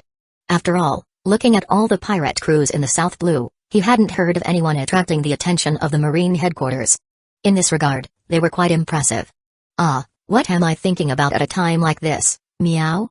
On the opposite side, Dragon on the warship received an inquiry from a low-ranking Marine soldier about whether to open fire. His answer was, of course, no. With the cannon of these Headquarters warships, if even one hit, the opponent's ship would basically be disabled. How could they practice then? Rear Admiral Avane, I'll leave this side to you. Please inform the warships from the various branches in the South Blue to return. Also, please thank them and tell them they worked hard on my behalf. No problem, I look forward to your performance. Rear Admiral Avane smiled gently. Performance? Dragon looked at the other party in confusion. But at this moment, familiar cannon fire sounded again, followed by 2 sharp whistling sounds entering his ears. The two looked up and saw 2 red-hot cannonballs rapidly approaching. Hey, I really didn't expect these South Blue pirates to have some backbone. They're actually charging towards us voluntarily. Rear Admiral Avane raised an eyebrow and said with some surprise. At the same time, Dragon transformed into a light green whirlwind and soared into the sky. The surging wind blew Rear Admiral Avane's coat of justice, making it flap loudly. Is this the ability of the Logia system Hurricane Fruit? It's a bit cool. The latter looked at the flying green whirlwind, his gaze revealing envy. On the Black Cat pirate's ship, the transponder snail in Three-Legged Cat's hand showed a fierce expression. Forget about headquarters or branches. Since there's no retreat, we'll fight our way out. After all, they're only 3 warships. Even if they're bigger, at most they just have a few times more people. Let's fight them, meow. Hearing Fishing Little Cat's words, Three-Legged Cat had to admit that in this situation, the other party had more courage than himself, and it was indeed the only thing they could do. At this moment, he had completely realized the intention of the South Blue Marines. It wasn't to force them into the Grand Line, but to force them in front of this Marine Headquarters fleet. You're right. Sometimes when you have to fight for your life, you just have to fight for your life. Now is that time, meow. After speaking, three-legged cat's body underwent a drastic change visible to the naked eye. His body size rapidly expanded, thick white yellow fluff grew from his pores, his ear tips became rounded, and his pupils turned light green. This was the beast human form of the animal system cat fruit, Pallas's cat form. The Pallas cat, also known as the Menel, is recognized as the cat with the strongest combat strength and the fiercest personality, living in cold regions. It is said that they have not evolved much in 5 million years, thus retaining their most primitive form. Prepare for battle. Meow. Three-legged cat shouted loudly at the surrounding crewmates, his voice becoming rougher than before. Meow. The nearly 300 crewmates of the black cat pirates and white cat pirates roared in unison, letting out cat calls. This was both to cheer themselves on for the upcoming battle and to express their trust in the strength of their two captains. These were two devil fruit users, what was there to fear? But the next moment, some people noticed that the cannonballs they had fired were actually shooting back midair, getting bigger and bigger in their eyes. Watch out! The piercing scream made all the pirates on both ships notice this as well. Swish swish, fortunately, the captains they had always trusted did not disappoint. Two after images, one white and one black, leaped over the tall masts. As sharp cat claws tore through the air, the two cannonballs flying back towards their respective ships were instantly cut into 3 sections, exploding on the sea surface in the blink of an eye after passing the ships. Wow! This stunning scene immediately excited the pirates on both ships. This was the reaction they always had when they saw the screen feed of their two captains tearing cannonballs with their hands. But three-legged cat and fishing little cat, who had landed back on the deck, showed no sign of relaxation on their faces. Instead, they became even more vigilant and nervous. Because they knew very well that cannonballs couldn't fly back on their own. For such a counterintuitive matter, as devil fruit users, the first thing they could think of was the devil fruit ability. Furthermore, as zone ability users, they were more sensitive in terms of sixth sense. The unprecedentedly strong sense of crisis in their heart made their fur stand on end. Whoosh! Suddenly, a strong wind rose from the plane on the black ship's deck, blowing a dozen pirates with drastically changed expressions high into the air. Then, in the suddenly cleared zone, a tall, muscular marine officer appeared in the wind. Chapter 52, Seeking Follow-Up reads. When dragons roar swallows the twin cats. Although Dragon's appearance was shocking enough, the black cat pirates on the ship were all South Blue elites with extensive combat experience. After a brief moment of surprise, some people around them had already aimed their muzzles and pulled the trigger without hesitation. Bang! The first loud gunshot directly kicked off the battle. More gunshots rang out from all directions, and dense bullets poured over like heavy rain. Seeing this, Dragon frowned slightly, forcefully stopping his subconscious instinct to use hockey. For him, if he used hockey or overly strong martial arts, this battle would lose its meaning. He had to ensure he only responded using the hurricane fruit ability. In an instant, the bullet rain closed in, but it was blocked by a pale green whirlwind that appeared out of thin air around Dragon, slowly circulating. The bullet heads, having lost their force, clattered and fell all over the ground. As expected, it's a devil fruit ability, but it looks very different from ours. Meow. Fishing little cat was seen jumping over from his white ship at some unknown point, squatting on the black ship's mast and looking down at Dragon. He and three-legged cat came from the lowest levels of the South Blue, so they hadn't received much good education. They had only been taught writing by two kind elders for 3 years and had no opportunity to learn about devil fruits. Therefore, their understanding of devil fruits was limited to knowing that they were the secret treasure of the sea. Furthermore, up until now, they had only heard of other devil fruit users in the South Blue but had never seen them, so they still thought everyone had different animal forms like themselves. He seems to be able to turn into wind and control wind. The cannonball just now must have been blown back by him using wind. Look closely, meow. Black cat three-legged cat reminded the other with a serious expression, while carefully observing the opponent's battle. At the same time, the black cat pirates on the deck, seeing that the musket shooting was useless, the pirates around them holding steel sabers, daggers, and long swords all showed their fiercest expressions and surrounded him. As expected, this time, the suddenly appearing marine could no longer stand still and ignore the attacks. Instead, accompanied by green wind, he moved through the crowd with extremely ethereal movements, dodging blade slashes and sword thrusts from all angles. Occasionally, some people felt their weapons touch something solid, but it was only a layer of translucent air current. Meanwhile, Dragon suppressed the urge to counterattack, dealing with the pirates' siege while sensing the strength of the wind. At this moment, if Rear Admiral Avine saw him, he might think Dragon was using observation hockey, but this was merely sensing the flow of air, combined with occasional partial element transformation. Dragon felt that since he was already a Logia system ability user, he had to quickly get used to utilizing the characteristics of element transformation. The techniques he was using at this moment had already been named Wind Dragon's protection in his heart. The wind power applied to his body could not only increase agility and speed but also provide protection and air current perception. It seemed like a fairly comprehensive support skill, but it was more than that. Wind Dragon. The next moment, the green wind that had been quietly circulating around Dragon's body suddenly became violet. More wind power surged out, forming a spiraling wind dragon that fiercely swept the nearly 100 pirates on the deck towards high altitude. Ah! This wasn't over yet. The pirates enveloped by the gale began to show dense, bloody cuts on their bodies. The intense pain, like torture by 1,000 cuts, made them let out instinctive screams and painful cries. My heavens, what the hell is this? Fishing Little Cat instantly appeared beside Three-Legged Cat, looking in disbelief at the wind dragon circling around a tornado. Dragon's figure in the eye of the storm was faintly visible. As soon as the wind dragon appeared, his animal instinct was warning him frantically. Fortunately, he immediately followed his instinct and jumped down at the fastest speed. Otherwise, he would probably be suffering from the cutting in the wind right now. Three-Legged Cat didn't respond to Fishing Little Cat because he didn't know what to say. Dragon's ability was too astonishing, he didn't know how to deal with it. 10 seconds later, as the wind power dissipated, the Black Cat pirates, covered in wounds and bloody wounds, fell like dumplings, one after another. Some unlucky ones fell directly into the ocean. Most astonishingly, a huge hole appeared on the deck, right where Dragon had been standing. However, he didn't fall through but floated there in midair, with a much smaller wind dragon moving around him. What made Three-Legged Cat and Fishing Little Cat most nervous was that Dragon's gaze was focused on them. This caused the two of them to adopt a wary posture like felines. However, the latter had no killing intent towards these two cats. He had already learned about their files on the way here. For pirates like these, who only targeted nobility, didn't harm civilians at all, and didn't engage in much slaughter, they still needed to be captured, but there was no need to kill them.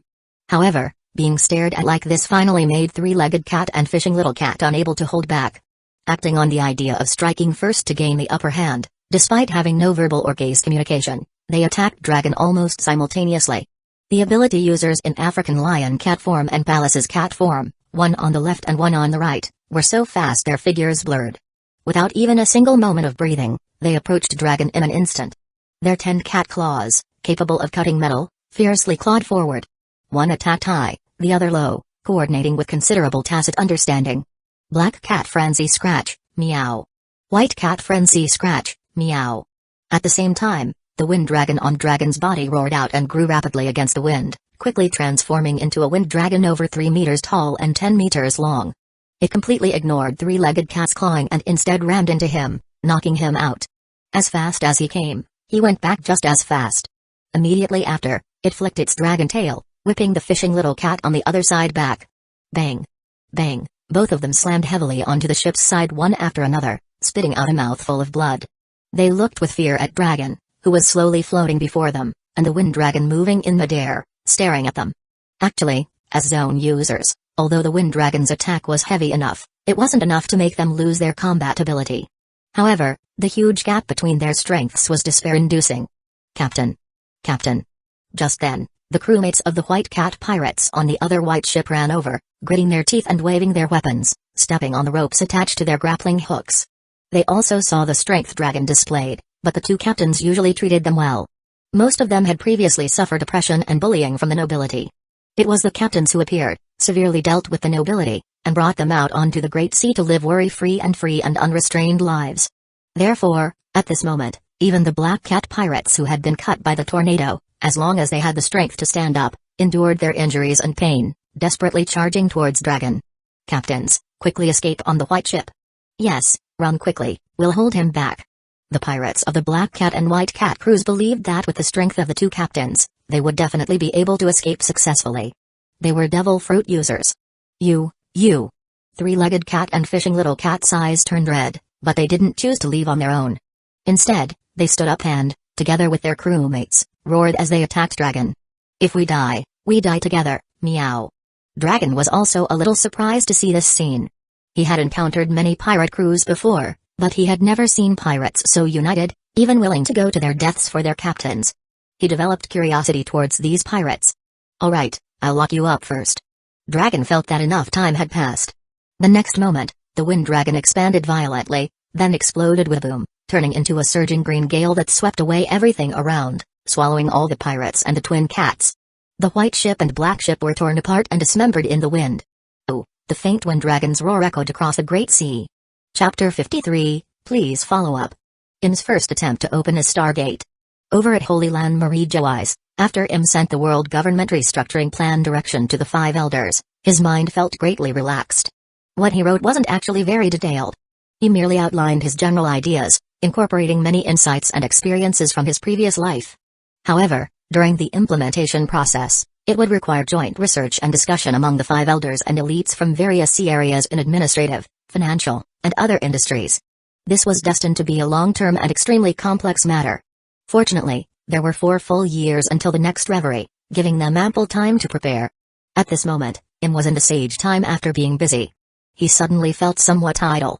Although his previous self had spent hundreds of years like this, he wasn't that person. He would feel bored. Im habitually lay on a sofa and casually opened his golden finger, the star chart. Immediately, a vast and boundless overhead view of the starry sky appeared before his eyes. This was a small daily pleasure for him. He always felt that this real-time updated cosmic star chart was endlessly fascinating and extremely breathtaking. Especially when viewed from an overhead perspective, it further satisfied his desire for control and ignited his ambition for the star sea. In other words, only he on the entire planet sea knew exactly what the shape of the universe was like, while others could only guess. Im used his consciousness to zoom in on the zone where the planet sea was located.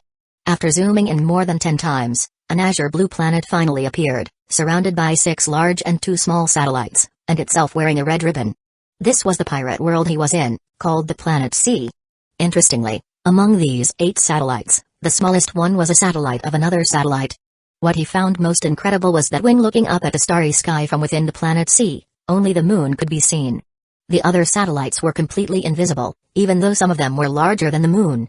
Some were only slightly smaller than the moon, as if they didn't receive or reflect sunlight at all. Fortunately, Im wasn't an astronomer and didn't dwell on or overthink this. Instead, he slightly reduced the magnification of the star chart, just enough to encompass the full view of the star system where the planet sea was located. 1 sun, and including the planet sea, a total of 6 planets? The planet sea seems to be the largest in volume, and is it the only one with satellites? Im examined every detail of the star system with great interest. Speaking of which, this planet sea is indeed quite large. Just the 4 seas in the east, west, south, and north, each one looks about the same size as the Pacific Ocean in my previous life. Because he had been alone in the room of authority for a long time, he had unconsciously developed the small habit of speaking to himself. This was also the reason he decided to go out and wander around. If he continued to stay cooped up like this, he would go crazy if not already. Right, I remember that Tenel in the original work encountered a so-called space pirate group on the moon, so perhaps there are quite a few aliens active around here. Although based on the content of the original work, there won't be any alien invasion plot in the next 20-odd years, who can guarantee it won't happen in the future? Perhaps because of my appearance, a few space warships might actually fly down one day. As soon as a person becomes idle, their thoughts begin to wander, leading to flights of fancy. Im suddenly realized that he wasn't just facing internal conflicts on the planet sea, but also threats from aliens. This made the sense of crisis he had slightly relaxed about rise again in his heart. Also, the description of this star chart says it doesn't guarantee the presence of civilization, so from another perspective, it can also be seen that there definitely exist planets with civilization, and they are all within this universe. The Stargate just opened a teleportation channel under my control. So what kind of civilizations would be on these planets? He suddenly thought of a guess that made him feel a bit scared and nervous. As a novel enthusiast who had read many web novels, he could make bold inferences based on the characteristics of this golden finger. Since Japanese anime worlds like One Piece exist, is it possible that worlds from other Japanese anime and manga works also exist? That's right, isn't his the most common setting? Im suddenly stood up, unable to sit still any longer. He quickly walked out of the treehouse and came outside to look up at the starry sky. At this moment, these beautiful starlight gradually became terrifying in his eyes. If his guess was correct, then the universe he had transmigrated to was too lively. The Otsutsuki clan, who liked to plant divine trees on other planets to devour all life force and harvest chakra fruit, was the first existence he thought of. Then there were the Saiyan, a race that specialized in conquering, plundering, and slaughtering other planets, and then selling them to other aliens. Isn't his the typical style of space pirates? So, if I resolve the internal conflicts on the planet sea and continue to stay cooped up, one day in the future, I'm very likely to see a few white spherical spaceships land. At this moment, Im was frightened by his own guess. Although his strength was the strongest in this world. But when placed in the myriad worlds of Japanese anime and manga, who knew what level he was at? He took a deep breath and thought to himself. No, I need to calm down. These are just my guesses. The truth still needs to be confirmed. So how to confirm it? Im's gaze fell on the prompt that said can open 2 random small stargates. If he could randomly get a planet with civilization and go in to check, wouldn't that solve it? Under the eyes of the few made nearby, he returned to the tree house, then continued into the inner bedroom, closing the door behind him. Standing in front of the bed, Im stroked his chin and continued to ponder. What after opening the stargate? According to normal development, he would probably have to choose between 2 styles. One is to venture alone into the unknown world to explore, and then return to the planet C with his gains. The second is to jointly develop as an organization, first sending in some professional intelligence personnel. After they bring back detailed investigation reports, the main troops would advance layer by layer, while cooperating or warring with the higher-ups of the another world. These 2 choices each had their pros and cons. The main problem with the first choice was the higher risk, and the need to keep its existence secret. It was hard to say if this was good or bad. Also, the utilization rate of these worlds would definitely be extremely insufficient, but it could solve his boredom from staying cooped up in the room of authority. The second choice was the opposite, but it was destined to make the existence of the Stargate public. The first people who needed to be informed would definitely be the 5 elders. Hey, I can open a Stargate first, as for whether to go in or not, that's another matter. Im excitedly revealed a smile, but after keeping a cold face for so long, even his smile felt a bit chilling. However, just as he was about to make a move, he stopped again. No, what if there was some great god on the other side who discovered it the moment the Stargate opened? Logically speaking, since it was a golden finger that came with transmigration, it must be very powerful, but this star chart wasn't some system, so it might not necessarily be that powerful. For a moment, Im was torn again. In the end, curiosity overcame caution. He carefully confirmed activating the first random small stargate, controlling its position to be 5 meters in front of him. Buzz, the next moment, a flash of starlight appeared first, followed by a rotating star cluster. The star cluster quickly spread out, forming a rectangular gate 3 meters high and 2 meters wide. This is... Just then, the scattered starlight on the surface of the rectangular gate gradually dissipated and turned into a screen feed of green mountains and blue skies, as if telling him that by passing through this gate, he could enter another world. So that's how it is, it really is a teleportation gate, but wind and smells don't seem to drift over. Im muttered softly as he examined the world inside the gate. Meanwhile, a planet in a certain star system within the star chart automatically lit up with golden light. Chapter 54, World Government Reform Plan. Just as Im was caught in the greatest dilemma in history within the Room of Authority. The 5 elders, also within Pangaea Castle, were sitting around the sofa in the Room of Authority, immersed in collective silence. This was because they were digesting the vast amount of information they had just received from the World Government Restructuring Plan Direction document. The content was simply too extensive, and the scale of the changes was startling. After nearly 30 minutes of silence, St. Topman Warkery, seated in the main position, was the first to speak. I believe everyone has thought about it enough. I'll start then. Alright, after all, Lord Imu's reform plan is mainly aimed at your political affairs department and... St. Marcus Mars glanced at St. Jaga Ursha Saturn beside him. And my judiciary, right? The latter said with a noticeable expression of joy and a smile.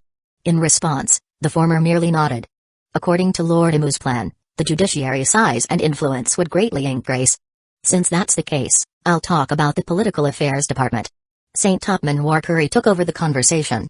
According to this plan, the first step is to incorporate talented individuals from world nations in administration and finance into the world government. At the same time, we are to vigorously support the expansion of relevant professional schools and then have these individuals research the specific matters of the political affairs department's reform. The document specifically mentioned several heavy industrial nations in the North Blue.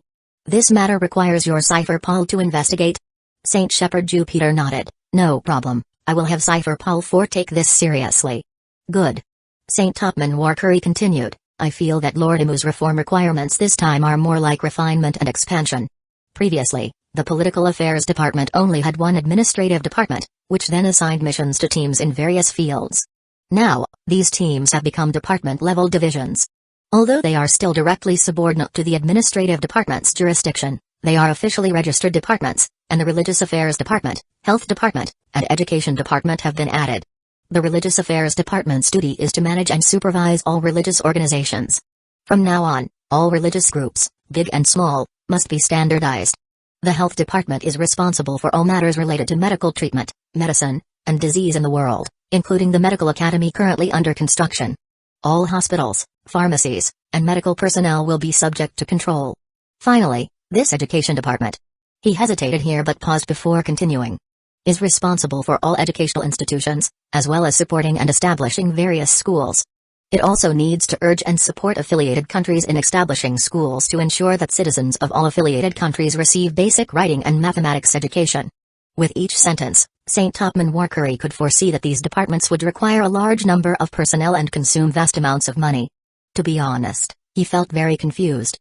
Why would the world government do such laborious and costly things? But he didn't dare to say it, nor did he dare to ask. However, he didn't feel any dislike towards it, because if the reform truly happened this way, the Political Affairs Department's scale would be several times larger than it is now, essentially meaning his authority had increased. Putting everything else aside, this Religious Affairs Department will definitely be a giant entity in the future. There are simply too many people in the world who believe in religion. The difficulty is not small. Your Political Affairs Department needs too many personnel. St. Marcus Mars sighed, but how could he not feel envy in his heart? In this reform plan document, although his science unit and the department responsible for managing history were also mentioned, they paled in comparison to the Political Affairs Department and the Judiciary. The current science unit, despite the addition of Dr. Vegapunk, truly doesn't have any overly notable mature works, so its sense of presence is very weak. And space. I counted, according to the structure after the reform, the administrative department has a full 12 divisions under it. The office space needed for so many personnel won't be small. St. Jaga Ursha Saturn also joined in. St. Topman Warkery strongly agreed with this point. So many personnel definitely couldn't all be placed in Mary Joais. After all, this is the world holy land. What would it become if it got too chaotic? Previously, the world government officials were not numerous, which was acceptable, but that won't be the case in the future. Just then, St. Shepherd Jupiter suddenly spoke. Doesn't the document say it? Find a place on the red line to build a new world government headquarters. From now on, Mary Joais will only serve as the place for celestial dragons to live and for the reverie to be held. He was probably the most relaxed person present, as this reform didn't mention Cypher Paul at all. To be honest, this was both a relief and a bit disappointing. At the same time, upon hearing this, St. Topman Warkery, St. Marcus Mars, and St. Jaga Ursha Saturn picked up the document again and quickly skimmed through it, indeed finding the content the other person mentioned. There was simply too much in the document, they were a bit overwhelmed. But for 800 years, the Red Line has only had Mary Joais as a city. Isn't this? St. Marcus Mars hesitated. Matters related to history were his responsibility, so he was most sensitive and serious about this aspect. He felt this somewhat broke the rules passed down through generations. After this new world government headquarters is built, the number of personnel will surely be over 100,000, right? Isn't that a city? Since this is Lord Amu's intention, I don't think discussion is needed.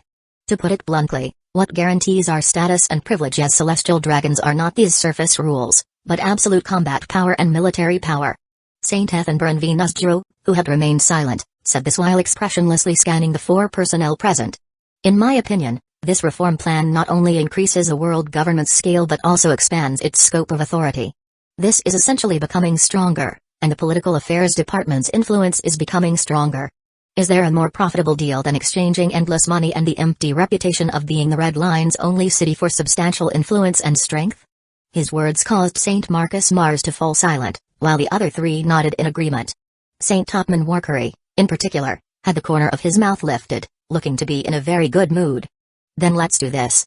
Once Cypher Paul's intelligence collection is complete, we will begin recruiting talent from various countries. At the same time, have the administrative department start looking for a place to build the world government headquarters. Anyway, there are 4 years, which is more than enough time for anything. Next is my judiciary. I didn't expect Lord Amu to attach such importance to the judicial field. St. Jaga Ursha Saturn happily tapped his cane lightly. The Supreme Court's reform isn't big, only the names of some departments have changed. The focus is on the Ministry of Justice. It requires us to recruit legal talent from various countries to improve the outdated legal provisions from centuries past, and it has also transferred the Bounty Department, which originally belonged to the Marines, over to us. This Bounty Department is mainly responsible for discussing, deliberating, and deciding the bounty amount for prisoners and issuing formal wanted posters. Regarding this, the bald old man responsible for the military had no opinion, because he only valued the army's combat power. Issuing bounties was optional for him. At this moment, Saint Shepherd Jupiter interjected, saying with a smile, "I think Lord Amu transferring Impel down to the Ministry of Justice's jurisdiction is the big deal. However, you'll also have to pay for Impel Down's wages and maintenance costs." Ha ha ha, our judiciary has that much money. Saint Jaga Ursha Saturn was amused, then looked at Saint Ethenborough and Venus Giro sitting opposite him. This was because Impel Down had always been a department directly under the Marines. But Saint Ethenborough and Venus Giro nodded in support, saying, "I think it's very good. Impel Down is originally used to imprison prisoners. It is reasonable and logical for the judiciary to be responsible for guarding prisoners from now on." In the end, he still looked down on the jailers of Impel Down, and this also saved the money that had to be allocated from the Marine military budget every year. The combat power of Impel Down simply couldn't be used.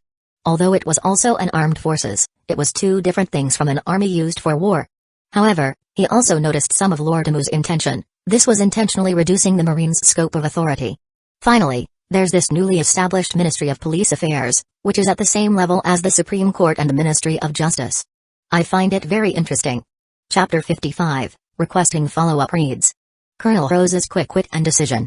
South Blue, Watermelon Island, Navy Branch 194 Base. The Major ignored the salute of the Marine soldier along the way. He rushed in, pushing the door open directly without even knocking. After entering the room, he immediately rushed towards Colonel Rose, who had just looked up from his desk, shouting. "Base Commander, Rear Admiral Da'Urag has sent an order, demanding we arrive at Tutmo's Kingdom waters within 2 hours to cooperate with the capture operation." Huh? Didn't they say those two cat had already been captured? The Major's words were a bit rushed. Colonel Rose didn't react immediately and was a little confused. But he quickly realized the key point of the problem. Tutmo's Kingdom waters. He suddenly stood up from the sofa, propping his hands on the desk, and asked in shock, "Why are we going there? And you just said it's a capture operation. Who are we capturing?"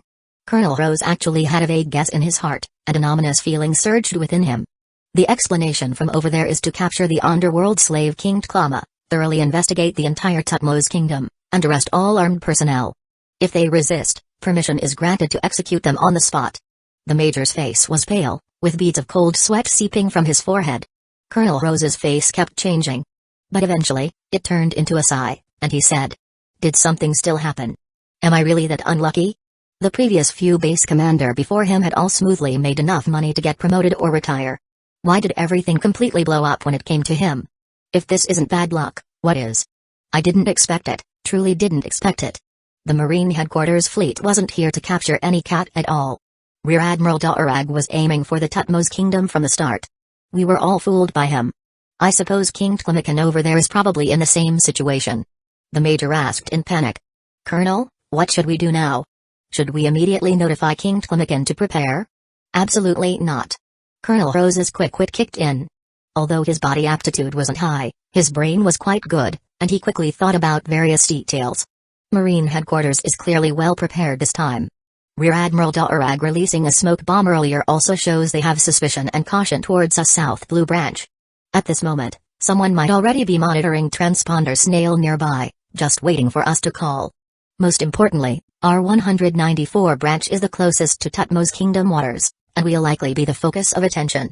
We absolutely cannot panic now, and even more so, we cannot have any further contact with them. Moreover, King Tlamakan is finished, completely finished. What's the point of notifying him? But the Major was a little confused and asked. Completely finished? Surely not.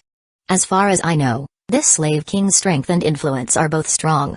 He has been a big figure in the underworld for decades.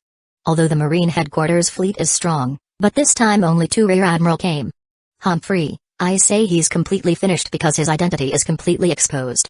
Marine headquarters clearly intends to deal with him ruthlessly. Compared to the world's strongest military organization, what is a slave king? Colonel Rose looked at the Major with disdain. A big figure in the underworld is certainly terrifying if they remain in the darkness, but once exposed to the sun, that is meat on a chopping block. Even if Tarklama has the ability to defeat Rear Admiral Da'Urag's fleet, what about when Marine headquarters sends even stronger, larger-scale combat power later? Leaving everything else aside, what if Vice Admiral Garp comes? After speaking, Colonel Rose said meaningfully to the Major, Between the slave king who is about to be finished and Marine headquarters, which side to stand on, I think that shouldn't be a difficult choice.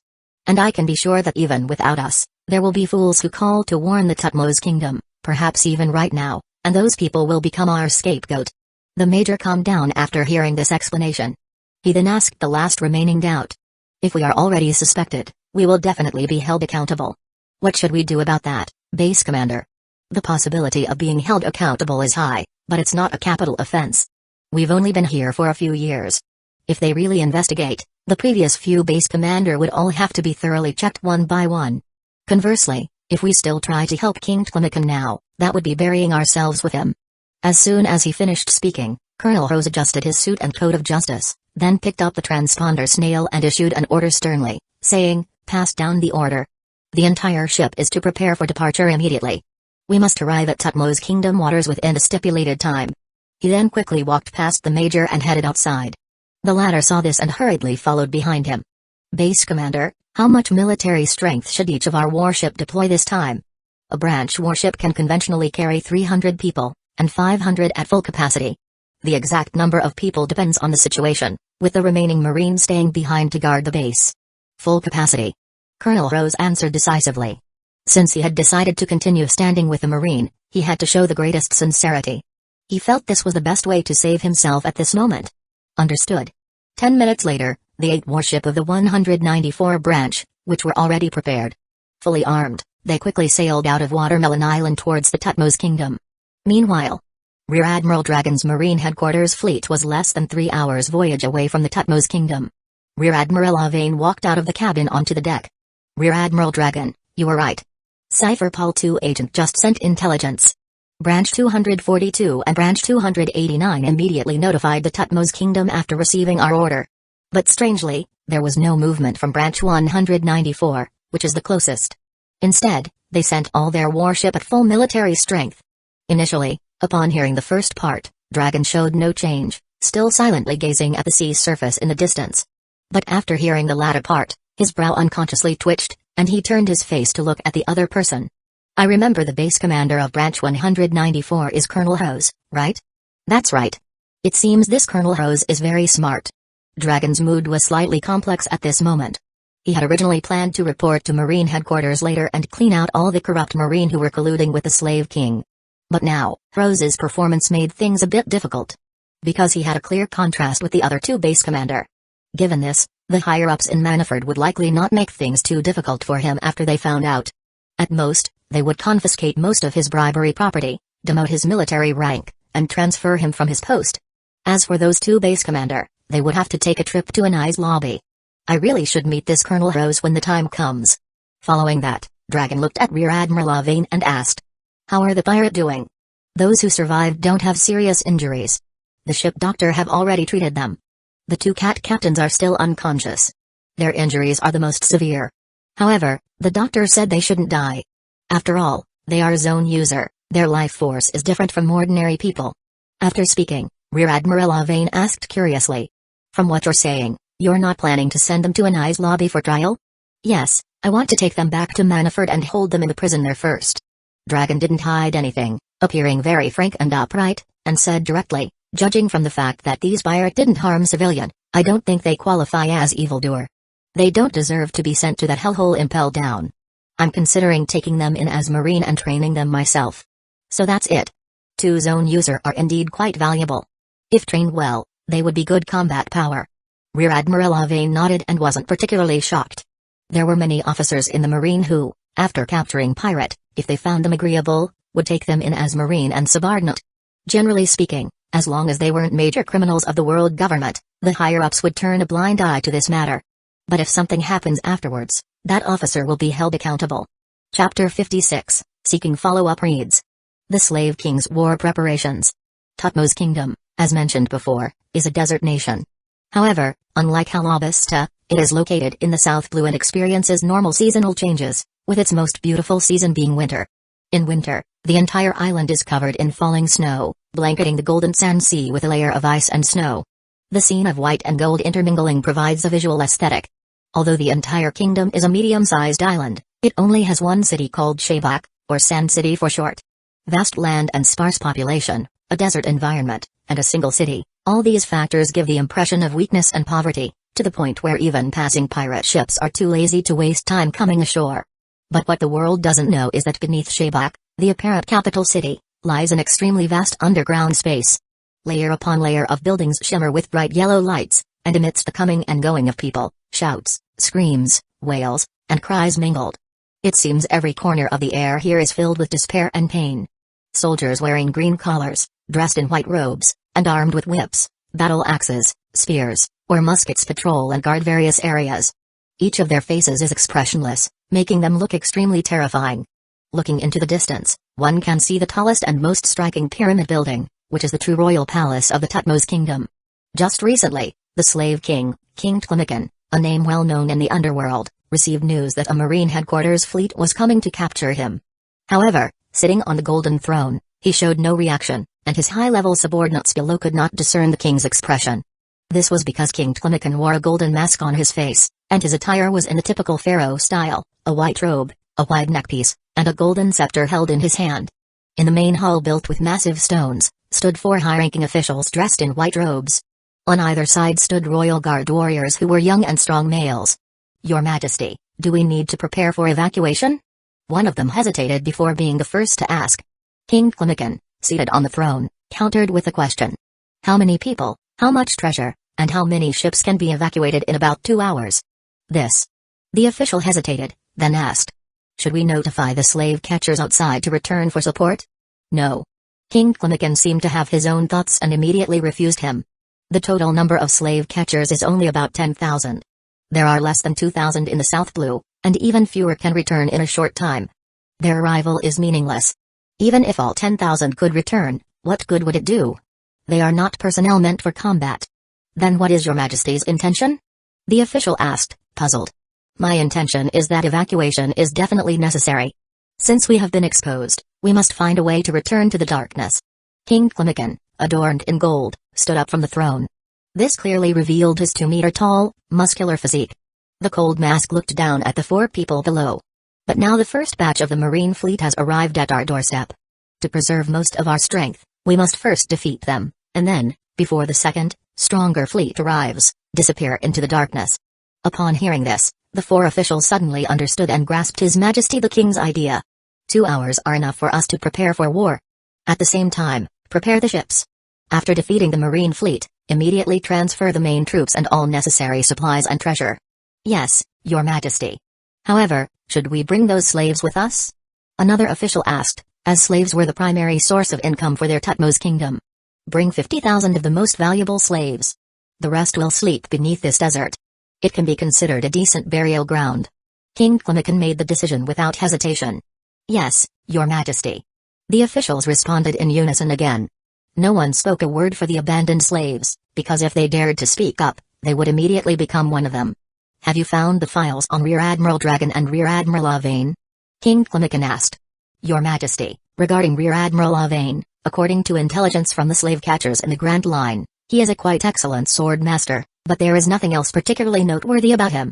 On the contrary, Rear Admiral Dragon requires your attention." "Oh, is he an ability user?" "No. The intelligence found by the slave catchers indicates he is a non-ability user, but his identity is very special." "Tell me about it." "Yes, Rear Admiral Dragon, full name Monkey D. Dragon, is the son of Marine hero Vice Admiral Monkey D. Garp. It is said this is his first time leading a large military mission as the commanding officer." Hearing Garp's name, King Tlimikan's gaze beneath the golden mask became solemn. As the saying goes, ignorance is bliss, but as the slave king of the underworld, he knew many things that ordinary people could not access. Most civilians believed that the reason Garp was called the Marine hero was because he had pursued the Roger pirates for a long time, cornering them multiple times, and finally personally arresting them and sending them to the execution platform. But the king knew clearly that this was not the case, or rather, it was not the main reason. According to his speculation, the strength of Vice Admiral Garp might even surpass that of the Marine Admiral known as Sengoku the Buddha. "Have you found out where Vice Admiral Garp is currently?" the minister responsible for intelligence respectfully replied. The slave catchers did not find his specific location. It is said that Vice Admiral Garp has always been a lone wolf, a person at Marine headquarters who goes wherever he pleases. However, they say there are rumors that Vice Admiral Garp recently returned to his hometown in the East Blue. Is that so? King Tlemcen sighed in relief. At the same time, he thought that he should try to spare Dragon's life during the upcoming battle. There was no need to completely provoke Garp over this. If Garp could relentlessly pursue Roger for over a decade, he could probably also chase him for over a decade to avenge his son. He did not want to provoke a mad dog with the world's highest combat power. Alright, everyone go and prepare. Yes, Your Majesty. Soon, in the underground city of the Tutmos Kingdom, the over 30,000-strong Slave Guard Legion began to make significant movements. They brought out guns and ammunition, and even cannons, in large quantities, and then transported them through the underground passage to the nearshore area, beginning to establish layered defense lines and traps.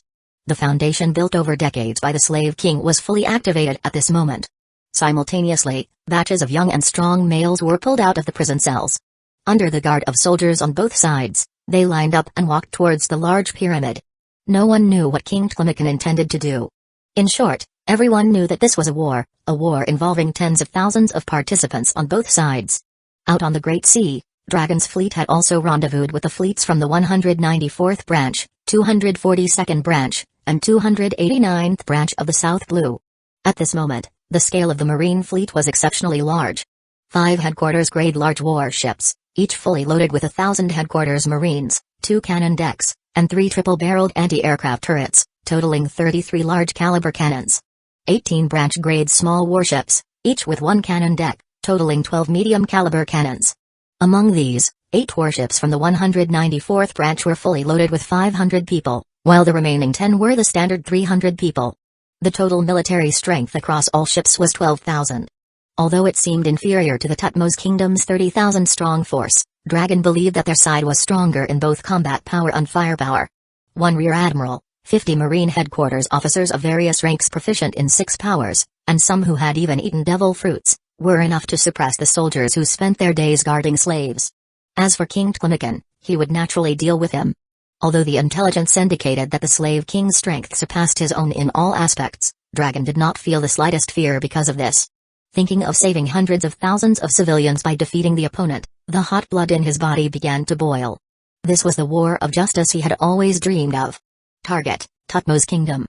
Dragon, accompanied by a green whirlwind, flew in the air and issued the order to the massive Marine fleet below, which consisted of 23 large and small warships.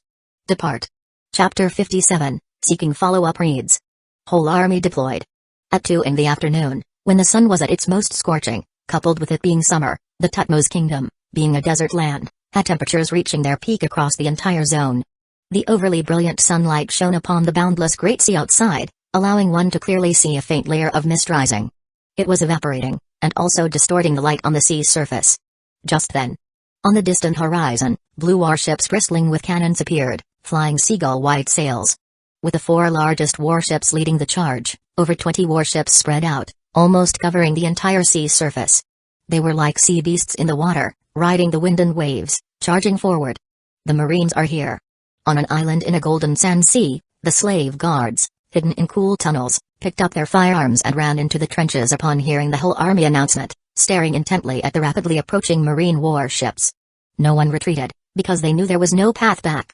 The green collar around their neck would not allow them to take a single step back before receiving the order to retreat. But it wasn't without its benefits, at least it allowed them to unleash 100% of their strength. This is going to be a bit tough to fight.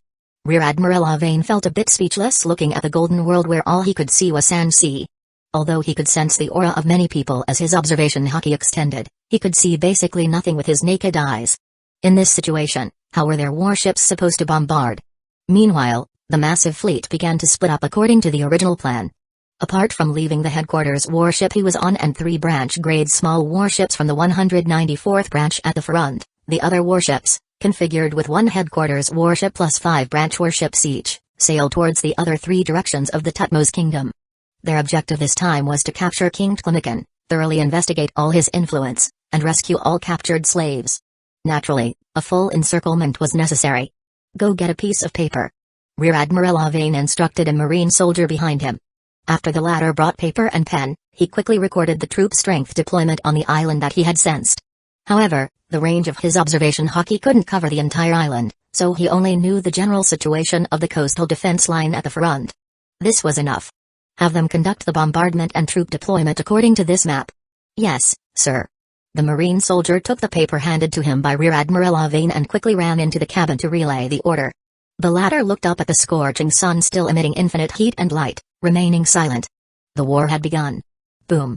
Boom. Boom. Boom. 15 minutes later, 1 headquarters-grade large warship and 3 branch-grade small warships were in position, turning their broadside towards the golden sand sea on the island. The triple-barreled anti-aircraft turret at the bow of the former had finished turning, coordinating with the triple-barreled anti-aircraft turrets on the broadside, plus 12 large-caliber cannons and the 18 medium-caliber cannons on the branch warships. A total of 36 cannons of various calibers launched a fierce barrage of bombardment towards the Slave Guard Legion's coastal defense line. In an instant, cannon fire roared, smoke billowed, gunfire flash soared into the sky, and dark cannonballs filled with high explosive traced bright arcs in the high altitude, forming an extremely shocking firepower coverage over the sand sea. The trenches hidden beneath the sand layer on the island were repeatedly hit by explosions, sending countless sand flying. Some unlucky individuals were swallowed by balls of fire or instantly killed by the shock in their terror. Fortunately, most people managed to hide back in the tunnels in time, so casualties were not high. However, the problem was that their cannons had range issues and could not effectively counterattack at all. The range difference between ship cannons and ordinary cannons was like heaven and earth. Therefore, the Slave Guard Legion could only grit their teeth and endure the continuous bombardment from the Marines. The Marines on their side didn't actually think the bombardment had much effect. The main purpose was actually fire support. To cover the main troops landing on the beach, rows of small wooden boats, carrying teams of Marine soldiers armed with firearms and carrying long sabers on their backs, took advantage of their fleet's firepower suppression and rushed towards the island at maximum speed.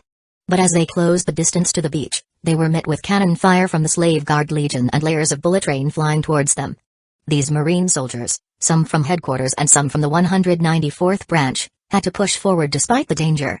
Truthfully, this would cause huge casualties, but it was an unavoidable process, and also the path to promotion for all Marine soldiers. Back in the day, Sengoku, Garp, Zephyr, and even Vice Admiral Tsuru, which one of them didn't fight their way through like this, holding guns, wielding blades, enduring cannonballs overhead and bullets beside them? As long as they survived the battlefield, their military rank would be promoted, they would gain military merit, and they would have the opportunity to access more advanced swordsmanship, martial arts, or even exchange for devil fruit. Therefore, this war was also an opportunity for many people. Meanwhile, on the Slave Guard Legion's side, because they needed to block the Marines' landing approach, they had to come out of the tunnels and return to the trenches. This meant facing the cannon fire bombardment from the 4 warships at sea. With Rear Admiral Avane, the human radar, the firepower coverage could be said to be quite precise. For a time, whether it was the Marines or the Slave Guards, the casualty rate began to increase rapidly. Despite this, from a high-altitude view, it was clear that as more and more Marines stepped onto the beach, the distance between the two sides was closing at a visible speed. Most of these were Marine soldiers from Marine headquarters. The high-intensity training and rich combat experience they had undergone were fully displayed upon landing. 2,000 push-ups daily, 100 round trips climbing high-altitude ropes, 200 laps around a large training ground, and combat training that required fighting until complete exhaustion and collapse. It could be said that every Marine soldier from Marine headquarters, if placed in Im's previous life, would be an expert capable of killing tigers and bears, with a physique that was truly Superman-like. In comparison, the Marine soldiers from the 194th branch were too far behind. Most of the people who were shot dead were them. The entire coastline of the Tutmos Kingdom, from the southeast to the northwest, had now completely turned into the most tragic and brutal battlefield. But strangely, the figure of the commander, Dragon, had not been seen yet, nor was there any sign of his flagship. In fact, King Tlamakan, seated on the golden throne inside the pyramid, was also feeling puzzled by this. He looked at the real-time combat situation screen feeds projected by several visual den mushi in the main hall, but he didn't see a single Marine officer wearing a coat of justice. All he saw were figures in white shirts and blue trousers, with occasional figures wearing Marine vests, but those were at most junior officers.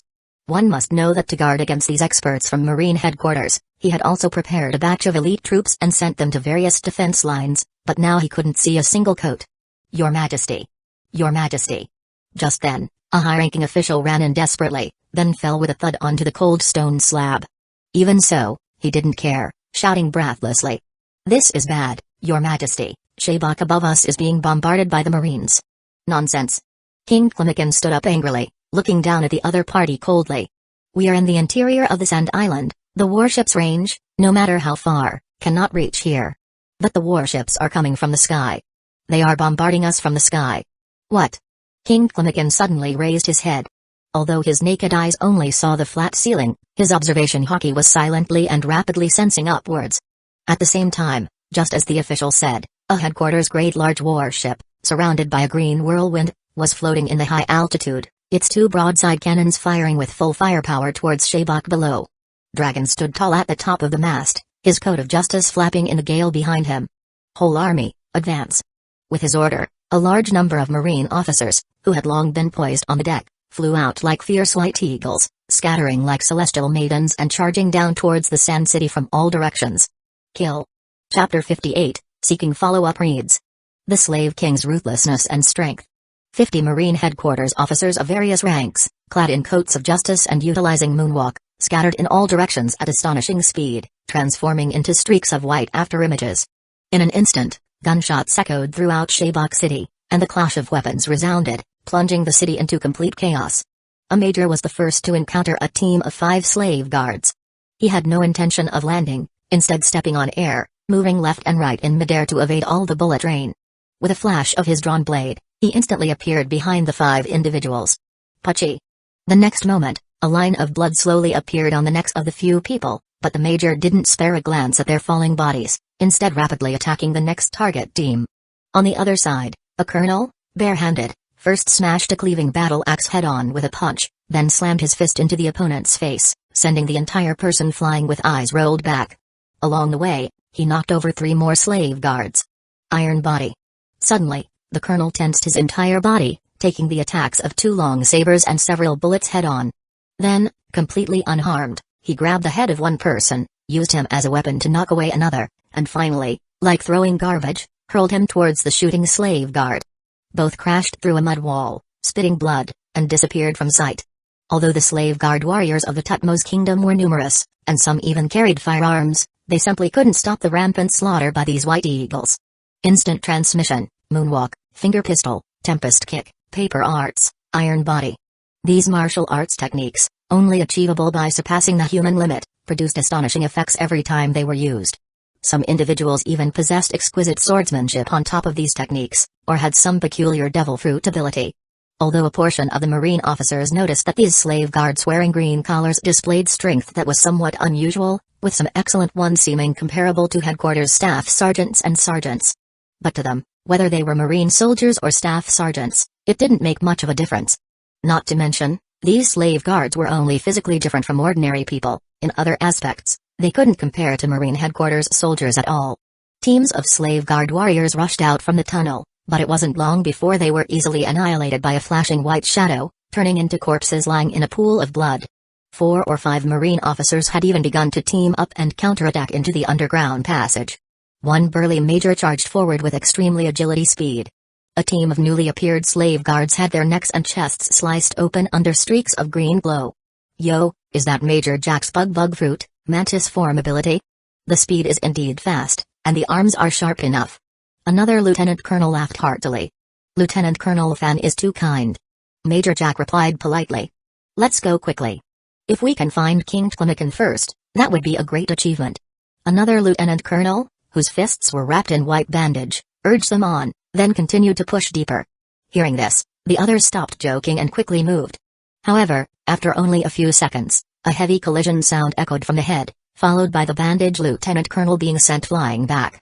He seemed unharmed, though, and quickly regained his balance. What's the situation? What happened? Just as Major Jack and the others were asking, a large number of figures shot out from the darkness, giving the bandaged lieutenant colonel no time to answer. Seeing this, the former stopped wasting words and quickly engaged them in battle, a high-speed fight erupting in a narrow tunnel space. However, as they fought, these marine headquarters experts were actually being pushed back step by step. Although the opponents were numerous, compared to the previous slave guards, the strength of these black shadows was truly extraordinary. Helplessly, Major Jack and the others could only retreat from the tunnel and quickly put distance between themselves, meeting up with more colleagues around them. At the same time, under the brilliant sunlight, they finally got a clear look at the opponent's appearance. What are these guys? The figures pouring out from the underground passage numbered over 100. Each one wore a black close-fitting chest armor, a white robe skirt, and held 2 long-handled iron axes. Of course, The green collar around their necks was standard issue. Most alarming was their physical condition. Their muscles were so swollen they gave the impression they were about to explode, and their skin was covered in shallow black markings. Their eyeballs were almost entirely white, with virtually no pupil visible, only a faint circular outline. As soon as these strange individuals appeared, they formed groups of 2 or 3 and pounced on the Marine officers everywhere. Although they didn't possess techniques like instant transmission and moonwalk, their extremely formidable strength allowed them to stomp the ground and crush the rock layer, leaping forward with sounds of tearing air. Clang! A crisp metallic clash rang out. A major's long saber had collided with a cleaving iron axe. Immediately, terrifying strength erupted, causing cracks to spread in the sand beneath their feet. Such monstrous strength! The headquarters major only managed to hold on for a few seconds before being forced to retreat to dissipate the force. Feeling the slight numbness in his palm, he felt it was unbelievable. Although his strength wasn't his forte, he shouldn't be suppressed by someone from the South Blue, and the opponent wasn't a zone ability user. Meanwhile, the other Marine officers also felt the pressure. While it wasn't exactly a difficult fight, it certainly wasn't as easy as before. However, some strength-type individuals, who were used to facing opponents head-on, gradually sustained injuries of varying degrees when facing opponents with greater strength and superior numbers. High altitude, Dragon stood on the warship mast, his gaze solemn as he watched this scene. Ha ha ha ha ha. Inside the underground pyramid palace, King Tlamakin, wearing a golden mask, burst into hearty laughter as he watched the video feed. His laughter echoed continuously throughout the empty main hall. The strongest Royal Guard warriors, 100% physical strength, plus the medicinal effect of powerful water. The effect is truly good. It's a pity they are all disposable weapons, and the reserves of powerful water are too small. Upon closer inspection, the 100 or so warriors who had been guarding the main hall were now nowhere to be seen. Hearing him speak, it turned out they had been sent out as sacrifices to resist the 50 headquarters officers brought by Dragon, deploying all the Royal Guard. Normal Royal Guard would, of course, not be a match for the Marine elite. But this slave king of the underworld had taken out the powerful water from the warehouse and given it to them to drink. Although the medicinal effect of powerful water only lasts for 5 minutes, after which the user will die violently, within these 5 minutes, they can exert several times their strength. Now, King Tlamakin's biggest regret was not preparing enough powerful water in advance. Dragon's previous smoke bomb had been too successful, and he had never imagined he would be discovered. This son of Garp is actually an ability user, and he even came up with the tactics of concentrating all the elite and launching a surprise attack from the sky. It's quite interesting. As King Tlamakin spoke, he slowly rose, leaning on his golden scepter. Below the platform, an official wearing a white robe lay there with an expression of extreme terror. Judging by the hands still around his neck, it seemed he had strangled himself. This was the person who had previously said that Dragon was not an ability user. Logically, this intelligence had been sent by slave catchers on the Grand Line, he was merely responsible for relaying it. But the slave king had no interest in distinguishing right from wrong. However, let me teach you how powerless so-called tactics and strategy are against absolute strength in this world where strength reigns supreme. Suddenly, the palm holding the scepter emitted a forest green radiance. The next moment, surging sandstorm swept in from all directions, engulfing the entire main hall. When all the sandstorm disappeared again, the king in front of the golden throne was also gone without a trace. Seeking follow-up reads. Comments. If you have any remaining recommendation tickets and monthly passes, could you please spare a few for this humble author? Chapter 59, Requesting Follow-Up reads. The Mystery of the Slave King's Ability. A bright blade light flashed with a diagonal slash. 3 white-robed warriors wearing green collar in front of Colonel Ho splattered blood. A long bloody wound was cut open from shoulder to abdomen. The sudden intense pain caused them to fall to the ground howling madly, but they could only lie there dying as more and more blood soaked the sand. This base commander, stationed on Watermelon Island at the 194th branch, scanned the surrounding battlefield situation with a heavy expression. At some point, the bombardment from both sides had ended. As large numbers of Marines braving cannon fire and bullet rain charged into the trenches of the Slave Guard Legion, the form of combat changed from a shootout with weapons to a brutal melee with cold weapons. Blades and axes clashed, sparks flew everywhere, hideous faces, blood-soaked sand covered the ground, mad howls, corpses everywhere. The entire coastal desert was completely enveloped by the brutal aura of this primitive slaughter. Initially, the Marines held the advantage. But the military strength of the Slave Guard side seemed endless. Every moment, young and strong warriors holding blades and axes would emerge from the tunnels. They were strong and robust, comparable to Marine soldiers from headquarters. They feared no pain nor death, and their fighting was extremely frantic. As long as their limbs could still move, Like the most fanatical death warriors, they would use their teeth and nails, like beasts that had lost their minds, and would not stop until death. Facing such opponents, even well-trained Marines were gradually starting to struggle. Having no other choice, the few high-ranking officers who had stayed behind on the warships could only land and join the battle. Not only Colonel Hose, but even Rear Admiral Avane was currently in the distance slaughtering those around him with extremely high efficiency. It was precisely because of their participation that the Marine side finally stabilized the situation, but the follow-up troops of the Slave Guard Legion were endless. This had already exceeded the number of around 30,000 total military strength described in the intelligence. It should be known that the Tutmos Kingdom was fighting on 4 fronts, plus a portion needed to stay behind in the royal capital. Calculating this way, the military strength on each battlefield should be around 6,000 people. While their Marine side was roughly around 3,000 people, logically, the military strength gap wasn't very large. But looking out now, the Sand Sea was full of the former's warriors. Just by visual estimation, it felt like close to 10,000 people. Damn it, those bastards from Cypher Pol 2 agent. This intelligence is definitely wrong. Colonel Rose cursed angrily while his blade drew blood with every strike. He charged through the battlefield, and wherever he went, there was basically no opponent who could last a single exchange. Although he didn't know 6 powers, his swordsmanship could be considered exquisite.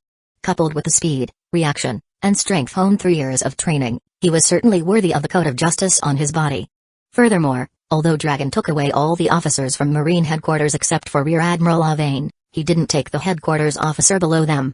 Captains, first lieutenants, second lieutenants, warrant officers, if these people were placed in a 4Cs branch, each would be enough to serve as an officer, field grade, guarding a region. Some of them even had strength exceeding Colonel Hose. This meant that on the battlefield at this time, there were hundreds of branch colonels, lieutenant colonels, majors, and commanders not wearing the coat of justice. Although the Slave Guard Legion had a large number of people, wanting to defeat so many skilled Marines in a short time was basically an impossible matter, let alone with a proper flag officer like Rear Admiral Avane overseeing things. These guys aren't soldiers. Just at this moment, a rather dull Marine soldier from the South Blue thought he had discovered a shocking secret. He noticed that the warriors on the Slave Guard Legion side had gradually changed from the previous neat standard breastplates and white robe skirts to tattered clothing emitting a rotten stench, and the weapons in their hands were also a mess. The only thing that was the same was that their strength was great and they were all fighting desperately. Shut up. At this moment, a major from the 194th branch nearby shouted a reprimand. In fact, someone had already noticed this point long ago.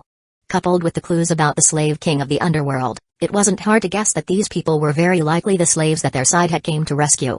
But what did that matter? On such a bloody, brutal battlefield where it was a fight to the death, even if they didn't know why these slaves were fighting so frantically for the Tutmos royal palace, as long as they swung blades and axes towards their side, they were enemies. They could only kill them first before investigating the reason. At the same time, inside the city of Shabak City, where the outcome of the war could truly be decided, the huge warships in the high altitude had stopped their bombardment.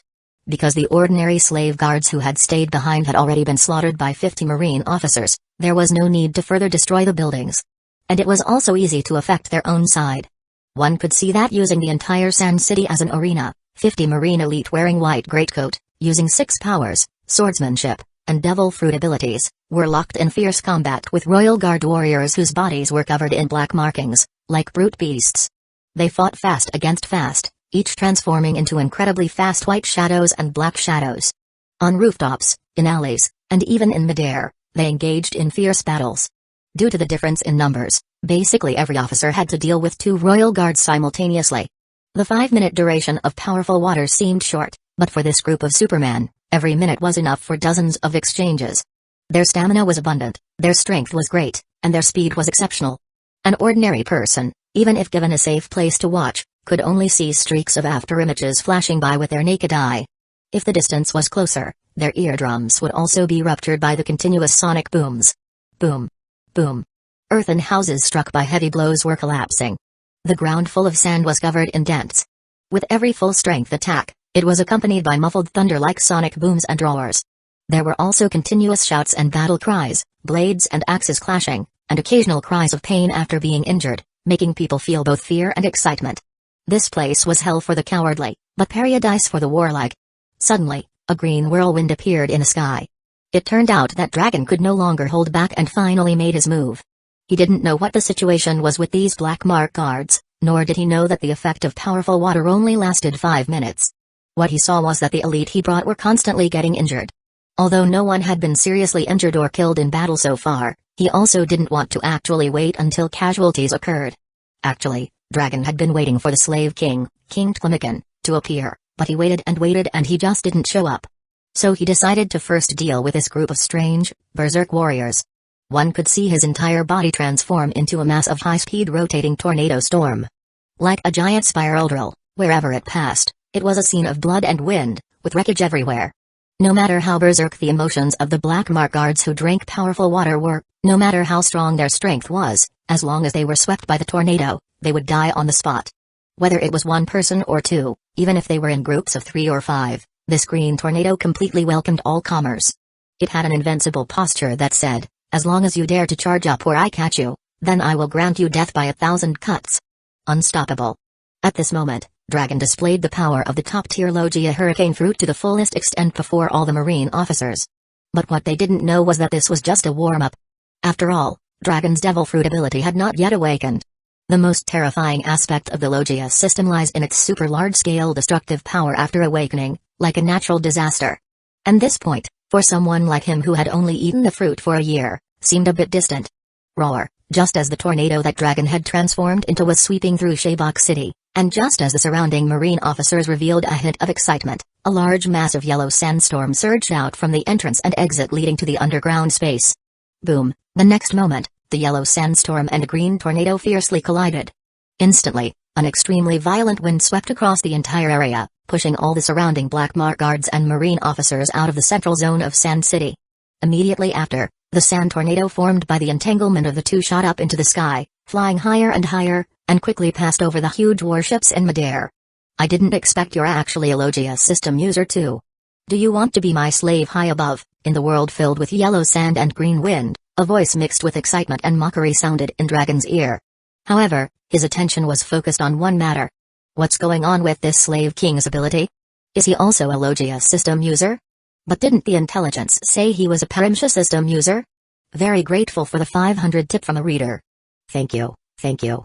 This should be the first time this book has received such a large tip. Thank you for your encouragement and support. Also, by the way, I asked my editor today. The number of readers for this book is less than 200, lords. 2,000 collection, but only 200 people are willing to finish reading the latest chapter every day. Little author, I want to cry but have no tears. I'm sad. Chapter 60, seeking follow-up reads. Become the master of the world. Although King Tlimican wore a golden mask, the gaze beneath it, directed at Dragon, was fervent. Before, he had considered sparing the latter out of reluctance to provoke Garp. But now, his thoughts had changed.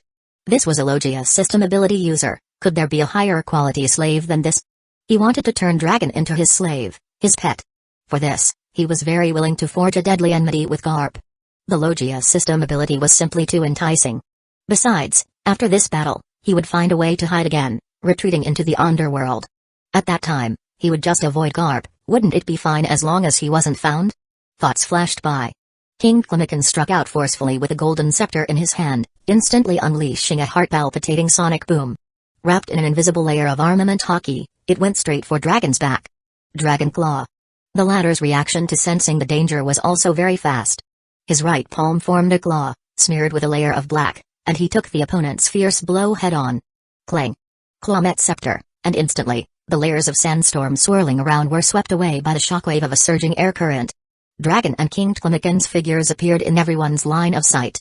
But before anyone could react, the former was sent flying by the latter, crashing heavily onto the ship deck of that warship.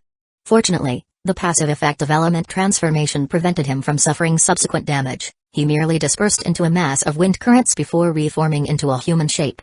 What strong armament hockey! Dragon stared with cold eyes at King Tlimican, who stood in midair, his feet stepping on a massive earthy yellow sandstorm in the distance. That single blow was enough for him to perceive the gap between them. Although the latter's armament hockey level wasn't enough to completely overwhelm him, it was still a notch stronger than his own. However, he had long been mentally prepared for this.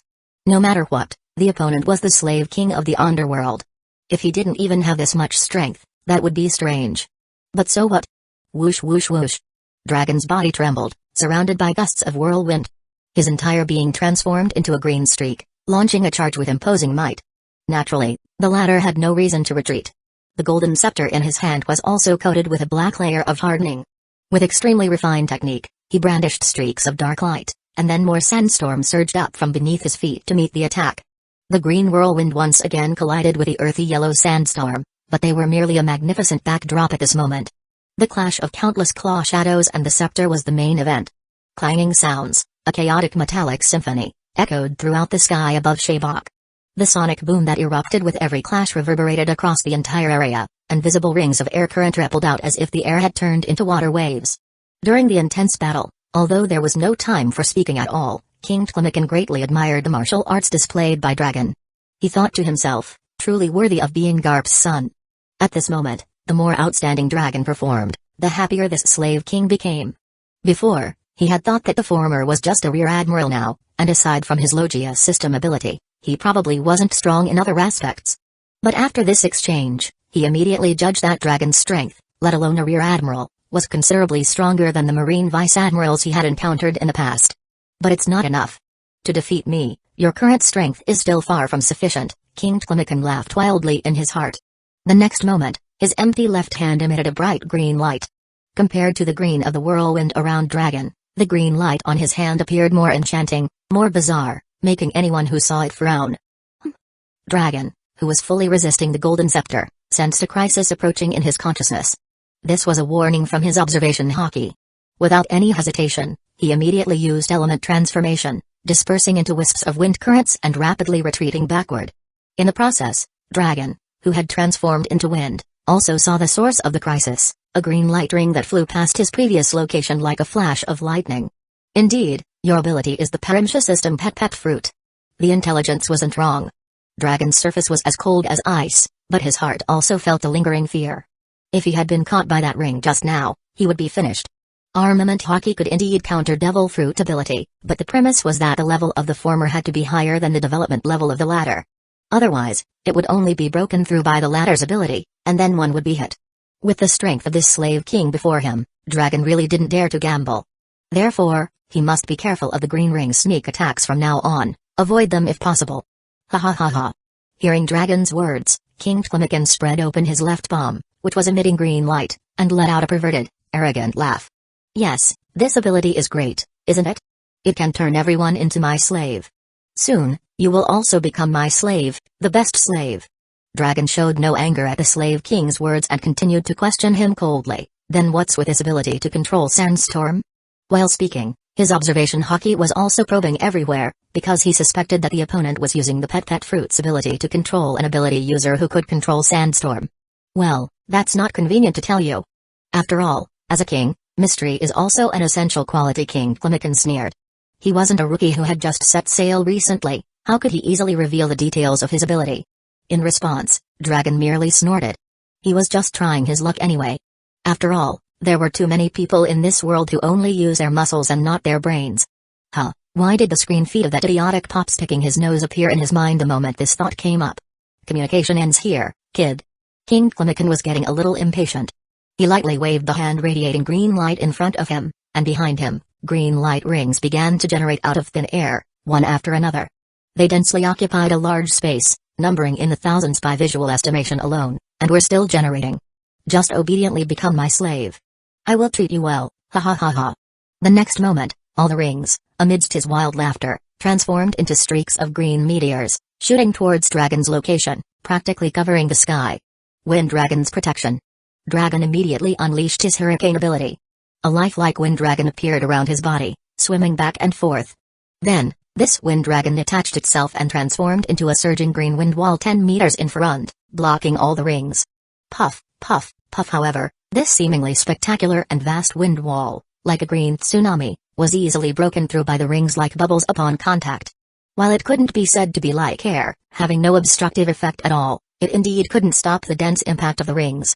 At most, it only slowed down some of their speed with the wind force. Seeing this scene, Dragon's face turned grim, while on the other side, King Tlimican laughed without surprise.